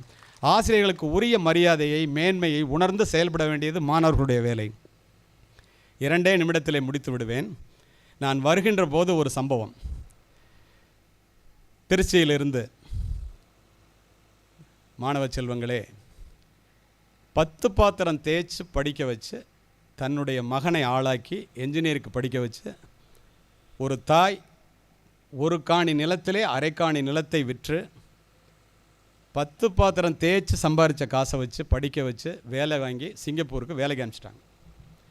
வேலைக்கு போனவன் முதல்ல வந்து பார்த்தான், அப்புறம் பேசிகிட்டு இருந்தான், இப்போ அதுவும் இல்லை, நண்பர்களிடம் கெஞ்சி கூத்தாடி பிள்ளைய வந்து தயவுசெய்து வந்து வர சொல்லுங்கன்னு சொல்லி அவன் ஃபோனில் பேசுகிறான். நேரம் கருதி வேகமாக சொல்லுகிறேன். அந்த அம்மா சொல்கிறாங்க, நீ இந்தியாவுக்கு வாடாங்கிறாங்க, சிங்கப்பூரில் இருக்கான். நான் வந்தால் நான் சொல்கிறத நீ கேட்பியாங்கிறாங்க. இந்த அம்மா சொல்கிறாங்க, நீ கல்யாணம் பண்ணிக்கிறதா இருந்தால் நீ என்ன சொன்னாலும் நான் கேட்குறேன், அப்போனா நான் வர்றேங்கிறான். அங்கேருந்து வர்றான். வந்த உடனே அந்த வீட்டை விற்க சொல்கிறான், குடியிருக்கிற வீட்டை, மீதி இருக்கிற நிலத்தை விற்க சொல்கிறான். நீ என்னோட வந்துரு சிங்கப்பூருக்குங்கிறான். இந்த அம்மா நம்புது. நீ வந்தால் நான் கல்யாணம் பண்ணிக்கிறேங்கிறான். பெற்ற தாய், அவனுக்கு கல்யாணம் ஆகி 2 பிள்ளை இருக்குது, அம்மாவுக்கு தெரியாது. நான் அங்கே கல்யாணம் பண்ணிக்கிறேன், உனக்கு சிங்கப்பூரை சுற்றி காமிக்கிறேங்கிறான். அந்த தாய் சொல்கிறேன், நான் இறந்து போனால் என்னை கொண்டு வந்து இங்கே புதைப்பியாடான்னு கேட்குறேன். நீ தான் நிலத்தை விற்று பணம் தந்திருக்கல, கண்டிப்பாக புதைப்பேங்கிறான். பாதி பணத்தை அனுப்பிச்சிட்றான், ட்ரான்ஸ்ஃபர் பண்ணுறான், மீதி பணத்தை கையில் எடுத்துக்கிறான். காலையில் 7:30 மணிக்கு அம்மாவை சிங்கப்பூருக்கு அழைச்சிட்டு போகிறேன்னு அழைச்சிட்டு வரான். திருச்சி விமான நிலையத்தில் வந்து உட்கார வைக்கிறான். நான் போய் டிக்கெட் எடுத்துகிட்டு வரேன்ட்டு உள்ளே போகிறான். கதை இல்லைங்க, நிஜம். எப்படி கேட்குறீங்க பாருங்கள், எவ்வளோ நல்ல பிள்ளைகள் பாருங்கள். இப்படி இருக்கிற பிள்ளைகள் எப்படி அப்படி மாறுகிறார்கள் என்பது தான் என்னுடைய கேள்வியே. அதற்காக தான் இந்த பதிவே. 7:30 மணிக்கு உள்ளே போனவன் 11:30 மணி ஆச்சு வரல. இமிக்ரேஷன் ஆஃபீஸர் சண்முகம்னு பேர் வெளியில் வர்றாரு. இந்த அம்மா மட்டும் உட்காந்துருக்கதை பார்க்குறாரு. என்னம்மா உட்காந்துருக்க அப்படின்னு கேட்குறாரு. என் பிள்ளை டிக்கெட் எடுக்கிறதுக்காக போயிருக்கான், டிக்கெட் எடுத்துகிட்டு வரேன்னு சொல்லி தான் அந்த அம்மா உட்கார வச்சுட்டு போகிறான். அங்கே போய் டிக்கெட் எடுக்க முடியுமா வெளிநாட்டுக்குன்னு கூட அந்த அம்மாவுக்கு தெரியாது. இவர் உடனே போய் ஏர்போர்ட் ஆஃபீஸர்கிட்ட சொல்கிறாரு. ரத்ன சபாபதினு பேர், எனக்கு தெரிந்தவர். அவர் வந்து பார்க்குறாரு, என்னம்மா ஏன் உட்காந்துருக்காங்கிறாரு. என் பிள்ளை டிக்கெட் எடுக்க போயிருக்கான் அப்படிங்கிறாரு. உடனே ஒரு காஃபி வாங்கிட்டு வந்து கொடுக்குறாரு. என் பிள்ளை பசியோடு இருப்பான்ப்பா, பசி தாங்க மாட்டான், அவனுக்கு போய் முதல்ல காஃபியை கொடுங்க, இந்த தாய் சொல்லுகிறாள். அந்த நேரத்திலும் அவர் அதை எடுத்துகிட்டு போகிறாரு. போய் உன் பிள்ளை பேரை கொடு அப்படின்னு சொல்லிட்டு காஃபியை குடிமான்னு கொடுத்துட்டு பேரை மட்டும் வாங்கிட்டு எழுதி வாங்கிட்டு போகிறாரு. போய் செக் பண்ணி பார்க்குறாரு சார்ட்டை. 9:30 மணி விமானத்தில் போயிட்டான். மணி 12:30, அவன் சிங்கப்பூரே போய் சேர்ந்துட்டான். இந்த தாய் பிள்ளை டிக்கெட் எடுத்துகிட்டு வருவான்னு உட்காந்துருக்கா. வந்து சொல்கிறான், அவன் உன்னை விட்டுட்டு போயிட்டாமா அப்படின்னு. ஆடி போகிறா. முதல்ல அந்த அம்மா நம்பலை. இந்த பிள்ளை உருப்பிடுவானான்னு அவர் திட்டுறாரு. வாயை பொத்துறாங்க அந்த அம்மா. அப்படி சொல்லாதப்பா, அப்பாவை இல்லாமல் 10 பாத்திரம் தேய்ச்சி அந்த பிள்ளைய படிக்க வச்சான், அவன் கெட்டு போயிடக்கூடாது அப்படின்னு அழுதுகிட்டே போய் ஆட்டோவில் ஏறி வீட்டுக்கு போனோம்மா. ராத்திரியே நெருப்பு வச்சுட்டாங்க. இதை ஏன் சொல்கிறேன்னு தெரியுமா? இந்த அரங்கத்தில் அமர்ந்திருக்கின்ற அத்துணை பேர் மூச்சூட கூட மறந்து கேட்டுடுறீங்க. தாய்க்கும் தந்தைக்கும் இந்த மாதிரி துரோகத்தை செய்யவே செய்யாதீர்கள். நான் தினம் ஒவ்வொரு மாதத்துக்கும் ஒரு முறை வெளிநாட்டிற்கு சென்றவன். சென்ற மாதத்திற்கு முந்தைய மாதம் ஃப்ரான்ஸில் பாரிஸில் பேசினேன். சென்ற மாதம் அமெரிக்காவில் பேசினேன், வாஷிங்டன் டிசியில். இந்த மாதம் 6ஆம் தேதி பாக்யராஜ் சொன்னார்ல, கனடாவில் பேசிட்டு வந்தேன். அடுத்த மாதம் சிங்கப்பூரில் பேசுகிறேன். அடிக்கடி விமான பயணம் செல்லுபவன். 360 பயணிகளை சுமந்து கொண்டு ஒரு முறை விமானத்தில் பயணிக்கும் போது திடீரென்று வெடிச்சத்தம், புகை மண்டலம். காக்பிட்லேருந்து பைலட் வந்து எல்லாரும் தயவுசெய்து லைஃப் ஜாக்கெட்டை போட்டுக்குங்க, என்ஜின் ஆஃப் ஆகிடுச்சுங்கிறான். 35,000 அடி உயரத்தில் மரண ஓலம். அடுத்த 5 நிமிஷத்தில் மயான அமைதி. ஆடி ஆடி வருது கீழே, என்ஜின் நின்று போனதுனால. மத்தியதரை கடலில் விழப்போகிறோம் அப்படின்னு சொல்கிறான். துணை விமானி மட்டும் விடாமல் ஆன் பண்ணிகிட்ருக்கான். திடீர்னு க்ரீன் லைட் எரியுதுன்னு கத்துறான். காக்பிட்டுக்குள்ளே தாண்டி உட்காந்து 2 பேரும் சேர்ந்து முயற்சி பண்ணுறான். தண்ணீரை தொட இருந்த விமானத்தை மீண்டும் மேலே ஏற்றி எமர்ஜென்சி லேண்டிங்னு பக்கத்தில் தரையிறக்கிறான். எதற்காக தெரியுமா இந்த பதிவு? உங்கள் அப்பாலாம் யாருன்னு உங்களுக்கு தெரியுமா? தெரியாது. 360 பயணிகளிலே 11 பேர் இந்தியர்கள். எல்லாரும் ஒவ்வொருத்தரும் ஒவ்வொரு நாட்டுக்காரன். இறங்கி வெளியில் வரும்போது பத்திரிகை துறை நண்பர்கள் கேட்குறாங்க, கடைசியாக வந்து உயிர் போகிற நிலையில் போய் விளிம்பிலிருந்து மரணத்தினுடைய விளிம்பிலிருந்து பிழைத்து வந்திருக்கிறீர்களே, கடைசியாக என்ன நினச்சிங்க? ஒருத்தன் சொல்கிறான், நல்ல வேலை கிடச்சிச்சு, அதில் போய் சேர முடியல. இன்னொருத்தன் சொல்கிறான் பேங்க் பேலன்ஸ். இன்னொருத்தன் சொல்கிறான் நாட்டை. இன்னொருத்தன் சொல்கிறான் மனைவியை விட்டுட்டு போகிறமேன்னு அழுது. என்ன மாணவ செல்வங்களே, என்னுடைய பெண்ணுக்கு இன்னும் திருமணமாகவில்லை, என்னுடைய பிள்ளைக்கு இன்னும் வேலை கிடைக்கவில்லை, என்னுடைய பிள்ளைகளை அனாதையாக விட்டுவிட்டு இறக்கப் போகிறோமே என்று கதறி கதறி அழுதேன் என்று பதிவு செய்த 11 பேரும் இந்திய தந்தைகள் என்பதை மனதிலே பதிய வைத்துக் கொள்ளும். இதுதான் உன்னுடைய தாய், இதுதான் உன்னுடைய தந்தை. என்னுடைய வீட்டிலே 4 மருத்துவர்கள், மேற்படிப்பு முடித்தவர்கள். அத்தனை பேரும் கிராமத்திலே பணிபுரிகிறார்கள். படிக்கும்போது சொன்னார்கள், நான் ஒரு மருத்துவமனைக்கு சொந்தக்காரன். ஒரு தாய்க்கு 2 குழந்தை பிறக்கிறது. ஒன்று பிறக்கும் போதே உயிரில்லை, பீடியாட்ரிக்ஸ் எவ்வளவோ முயற்சி பண்ணி பார்க்குறான், மூச்சு விடலை, அழலை. இறப்பதற்கு முன்பு குழந்தையை புதைக்க வேண்டும். தாயிட்ட கொண்டு போய் காமிக்கிறதுக்கு ஒரே தொட்டியில் உயிரோட கைகால் ஆட்டிகிட்டு இருக்கிற குழந்தை, இன்னொரு குழந்தை அசைவற்ற குழந்தை, புதைக்கிறதுக்கு முன்னாடி காமிக்க கொண்டு போகிறாங்க நர்ஸு. பீடியாட்ரிஷியன் நிற்கிறாரு, ஒஜிஷியன் நிற்கிறாங்க. அந்த தாய் அப்போது தான் மயக்கத்திலிருந்து விழித்த தாய் அப்படியே உத்து பார்க்குறாங்க அந்த குழந்தைய. பீடியாட்ரிஷியன் சொல்கிறார், எவ்வளோ முயற்சி பண்ணி பார்த்தோம்மா, அந்த குழந்தை அழலை. நர்ஸு சொல்கிறாங்க, புதைக்கிறதுக்கு முன்னாடி உங்கள்கிட்ட காமிக்க போகணுன்னு பட்டால்னு எந்திரிக்கிறாங்க. 2 குழந்தைகளும் வயிற்றிலே உயிரோடு இருந்ததை நான் உணர்ந்தேன். நீங்கள் மிகப்பெரிய மருத்துவர், உங்களுடைய தாளாளருடைய மனைவி மருத்துவர் என்று நான் அறிவேன். ஆனால் சுகப்பிரசவம் நடந்திருக்கு, அந்த குழந்தை இறந்தே இருக்காது அப்படிங்கிறாங்க. 1 மணி நேரம் ஆச்சுமா, எவ்வளவோ முயற்சி பண்ணி பார்த்தோம், ஆர்டிஃபிஷியல் ரெஸ்பிரேஷன்லாம் ப்ரெஸ் பண்ணி பார்த்தோம், ஒன்றும் நடக்கலை. அந்த குழந்தைய நான் கொஞ்சணுங்கிறாங்க. தூக்கி குழந்தைய கொடுக்குறாங்க. குழந்தைய இறுக்கி பிடிச்சிட்டு தோளில் வச்சுக்கிட்டு இறந்து போனதாக சொல்லப்பட்ட குழந்தையை கதறி கதறி அழுகுறாங்க. பின்னடியிலேருந்து கணவன் அப்படி தொட்டு, பச்சை உடம்புமா அழாத, ஒரு குழந்தை உயிரோடு இருக்குது, நீ இதுக்காக இவ்வளோ அழுகக்கூடாதுன்னு கணவனோட கையை தட்டி விட்டுறாங்க.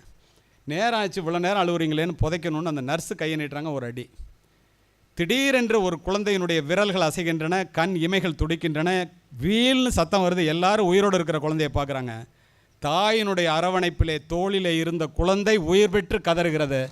அவள்தான் தாய், அதுதான் இந்திய தாய். இப்படிப்பட்ட தாயையும் தந்தையையும் அவர்கள் உங்களிடம் விரும்புவது எல்லாம், நீ போனோன்னு உங்கள் வீட்டில் உங்கள் அம்மா அப்பாட்ட போய் கேளு, உனக்கு என்னம்மா வேணும்னு கேள. எனக்கு என்னடா கண்ணா வேணும், நீ நல்லா படித்து பெரிய ஆளானா வேறு ஒன்றுமே வேண்டாம் என்று தனக்காக வாழாமல் உங்களுக்காகவே வாழுகின்ற ஒரு சமுதாயம் இந்த இந்தியாவிலே, தமிழ்நாட்டிலே குறிப்பாக இருக்கிறது. தாயிலிருந்து தான் தலைமுறை தொடங்குகிறது. ஒவ்வொரு தாயும் ஒரு வரலாறு. தலைமுறை மாற்றத்தை உருவாக்கக்கூடிய தகுதி படைத்தவள் இந்த உலகத்தில் தாய் மட்டுமே. மாதா வயிறறிய வாழா ஒரு நாளும் என்கிறார் வாரியார். மாதாவை ஒரு நாளும் மறக்க வேண்டாம் என்கிறது உலக நீதி. அன்னையும் பிதாவும் முன்னறி தெய்வம் என்கிறது கொன்றை வேந்தன். எத்தனை பேர் கண்ணை துடைக்கிறீங்கிறது எனக்கு இங்கேருந்து தெரியுது. எவ்வளவு நல்ல பிள்ளைங்க, எவ்வளவு உணர்வுபூர்வமான பாசமும் நேசமும் உள்ள பிள்ளைகள் என்பதை பார்த்து நான் நெகிழ்ந்து போய் மகிழ்வோடும் நெகிழ்வோடும் உங்களிடம் எந்த ஸ்கூல்லையும் இவ்வளோ நேரம் நான் பேசினது கிடையாது. எந்த ஸ்கூல்லையும் இவ்வளோ அமைதியாக கடைசி வரைக்கும் உட்காந்து யாரும் கேட்டதும் கிடையாது. அதுக்குள்ளேயே நான் முடிச்சிருவேன். என்னுடைய பேச்சிற்கு இடையிலே யாரும் எழுந்ததும் கிடையாது. ஏன் இதை சொல்கிறேன்னா, உலகத்திலேயே உன்னதமான ஜீவன் தாய். நீ ஏன் சொல்கிறேன் தெரியுமா? யாரை இழந்து விட்டால் நீ திரும்ப பெற முடியாதோ, யார் இல்லை என்றால் இந்த உலகத்தில் நீ பிரவேசித்திருக்கவே முடியாதோ, அவளுடைய பெயர் தான் என்று பதிவு செய்பவர் விவேகானந்தர். அது மட்டுமல்ல, 10 மாதம் உன்னை சுமந்து பலவீனத்திலும் பலவீனமாக, அந்த சூழ்நிலையிலும் உனக்கு வேண்டியதை வயிற்றுக்குள் இருக்கும்போது உண்டு, தனக்கு வேண்டியதை வெறுத்து, நீ பிறப்பதற்கு முன்பே உனக்காக இறைவனிடத்திலே வேண்டிய ஒரு ஜீவன் இந்த உலகத்திலே உண்டென்றால் அது உன்னை பெற்ற தாயை தவிர யாரும் இல்லை. தாயை போற்றி வீழ்ந்தவனும் இல்லை, தாயை தூற்றி வாழ்ந்தவனும் இல்லை. பூமிக்கு அடியிலே இருக்கின்ற நீரானது கிணற்றின் மூலம் முகம் காட்டுவதைப் போல, பசுவினுடைய உடலிலே இருக்கின்ற பாலானது மடிக்காம்பின் மூலம் சுரப்பதைப் போல, இறைவன் ஒவ்வொரு வீட்டிலும் இருக்க முடியாது என்ற காரணத்தினால் தாயை படைத்தான். உன்னுடைய சொர்க்கம் இருப்பது உன்னுடைய தாயினுடைய காலடியில் தான் என்பதை தயவு செய்து மறைந்து விடாதே. ஓலை குடிசையிலே ஒழுகும் மழைநீரை குழந்தை மேல் படாமல் தாப்பதற்காக ஒவ்வொரு தாயும் தன்னுடைய உடலை கூடாரமாக்குகிறாள். நீங்கள் நனைந்திருப்பீர்கள், மழை நீரால் அல்ல, தாயினுடைய கண்ணீரால். நான் உங்களிடம் இன்று முன்னாள் காவல்துறை உயர் அதிகாரியாகவும் ஒரு நாடறிந்த பேச்சாளனாகவும் நான் பேசிக்கொண்டிருக்கின்றேன் என்றால் நான் அல்ல அதற்கு காரணம். வரப்பிலே புல்லறுத்து வயலிலே களை எடுத்து கையிலே வடிகின்ற இரத்தத்தை பற்றி கவலைப்படாமல் சிறுக சிறுக சேர்த்து என்னை படிக்க வைத்த ஏழை தாயே அத்துணைக்கும் உதாரணம், அத்துணைக்கும் காரணம். உங்களுடைய தாயும் அப்படித்தான். அவர்களுக்கு துரோகம் செய்யாதீர்கள். எந்த காலத்திலும் எந்த சூழ்நிலையிலும் இதை மனதிலே பதிய வைத்துக் கொள்ளுங்கள்.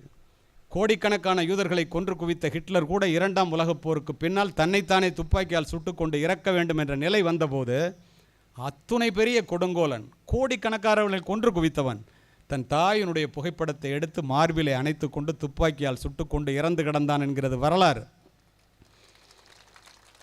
இதோ பக்கத்திலே பூம்புகார் நகரத்திலே பட்டினத்தார், முற்றும் துறந்த துறவி, சோழ பேரரசனுக்கே கடன் கொடுக்கும் அளவிற்கு பணக்கார. இதை சொல்லி முடிக்கின்றேன். இதை சொல்லுவதற்கு என்ன காரணம் தெரியுமா?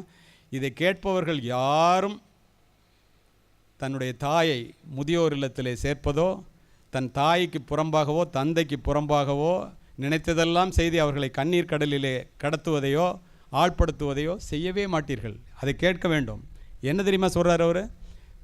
சோழ பேரரசனுக்கு கடன் கொடுக்கும் அளவிற்கு பணக்காரர் எல்லாத்தையும் தூக்கி எறிஞ்சிட்டு துறவு கோலம் போடுறார். மக்கள் மறிக்கின்றார்கள், மனைவி மறிக்கின்றால் கவலைப்படவில்லை, பெற்ற தாய் வந்து மறிக்கின்றாள். பட்டினத்தார் சொல்லுகிறார், தாயே, உனக்கு ஈமக்கிரியை செய்யாமல் இந்த பட்டினத்தான் பூம்புகார் நகரை விட்டு போக மாட்டான், இது சத்தியம். நான் உன்னுடைய ஒரே மகன், இறந்தால் எங்கிருந்தாலும் வந்து ஈமக்கிரியை செய்வேன். பூம்புகார் நகரத்திலே தங்கி தன் தாய் இறக்கும் வரை பிச்சை எடுத்து உண்டு சத்திரத்திலே தங்கினார். தன் தாயினுடைய இறப்பு செய்தியை கேட்ட பட்டினத்தார் பதறி அடித்து சுடுகாட்டிற்கு ஓடியவர் தாயினுடைய உடலை பச்சை வாழை மட்டையிலே வைத்து ஞான நெருப்பால் எரித்து உருகி உருகி 10 பாடல்களை பாடினார். 2 திங்களாய் அங்கமெல்லாம் நொந்து பெற்று பைகளென்ற போதே பரிந்தெடுத்து செய்ய இரு கைப்புறத்தில் ஏந்தி கனகமுளை தந்தாளை எப்பிறப்பில் காண்பேனினி. பெற்று வளர்த்து பாலூட்டி தாளாட்டி வளர்த்த தாயே செத்து போயிட்டே, உன்னை எப்போ பார்ப்பேன்? முந்தி தவம் கிடந்து 300 நாளளவும் அந்தி பகலாய் சிவனை ஆதரித்து தொந்தி சரிய சுமந்து என்னை பெற்ற தாயார் தனக்கோ எரிய தளல் மூட்டுவேன். அம்மாவுடைய உடம்புல எப்பறா நெருப்ப வைப்பேன்? தொட்டிலும் வட்டிலும் மார்மேலும் தோல் மேலும் கட்டிலும் வைத்து காதலித்து முட்டை சிறகிலிட்டு காப்பாற்றும் தாய்க்கோ விறகிலிட்டு தீ மூட்டுவேன். உடம்பு மேலே இல்லை, விறகு மேலே கூட என்னால் நெருப்பு வைக்க முடியலையே, பெற்ற தாயாச்சே. அழுகுறாரு, கதறாரு. அரிசியோ நான் இடுவேன் ஆத்தாள் தனக்கு வரிசையிட்டு பார்த்து மகிழாமல் ருசியுள்ள தேனே அமிர்தமே செல்வத் திரவிய பூமானே என்று அழைத்த தாய்க்கு அள்ளி இடுவது அரிசியோ, கொள்ளிதனை வைப்பேனோ கூசாமல் முன்னை இட்டத்தை முப்புறத்திலே பின்னை இட்டத்தை தென்னிலங்கையில் அன்னை இட்டத்தை அடிவயிற்றிலே யானும் இட்டத்தை மூழ்க மூழ்கவே என்று ஒரு துறவியும் கதறினார், ஒரு மிகப்பெரிய கொலைகாரனும் கதறினான். என்றால் தாயினுடைய தந்தையினுடைய அருமை பெருமைகளை அறிந்து கொள்ளுங்கள். நான் இதுவரை உங்களிடம் பேசியது அத்துணையும் சொற்கள் அல்ல, அத்துணையும் விதைகள். வளமான நிலத்திலே விழுகின்ற விதைகள் ஆலமரமாக வளரும் என்பதில் எனக்கு இருவேறு கருத்துக்கு இடமில்லை. இந்த நேரத்திலே இந்த ஏகேடி நிறுவனமானது, இந்த கல்வி குழுமமானது ஒரு வளமான நிலம் என்பதை நான் அறிவேன். தன்னுடைய நேரத்தை ஒதுக்கி முழுமையாக இங்கு அமர்ந்து என்னுடைய பேச்சை கேட்ட உங்களுடைய தாளாளர் Sureshkumar Lions Club, Bhagyaraj Rajalakshmi Institute of Technology, அத்துணை பெரியவர்கள், ஆசிரியர்கள், மாணவர்கள், மாணவிகள் அத்துணை பேருக்கும் இத்துணை அமைதியாக கடைசி வரை இருந்து கேட்டமைக்கு என்னுடைய நெஞ்சார்ந்த நன்றியை கூறி, விதைத்தவன் உறங்கினாலும் விதைகள் உறங்குவதில்லை. வாய்ப்பிற்கு நன்றி. வணக்கம்.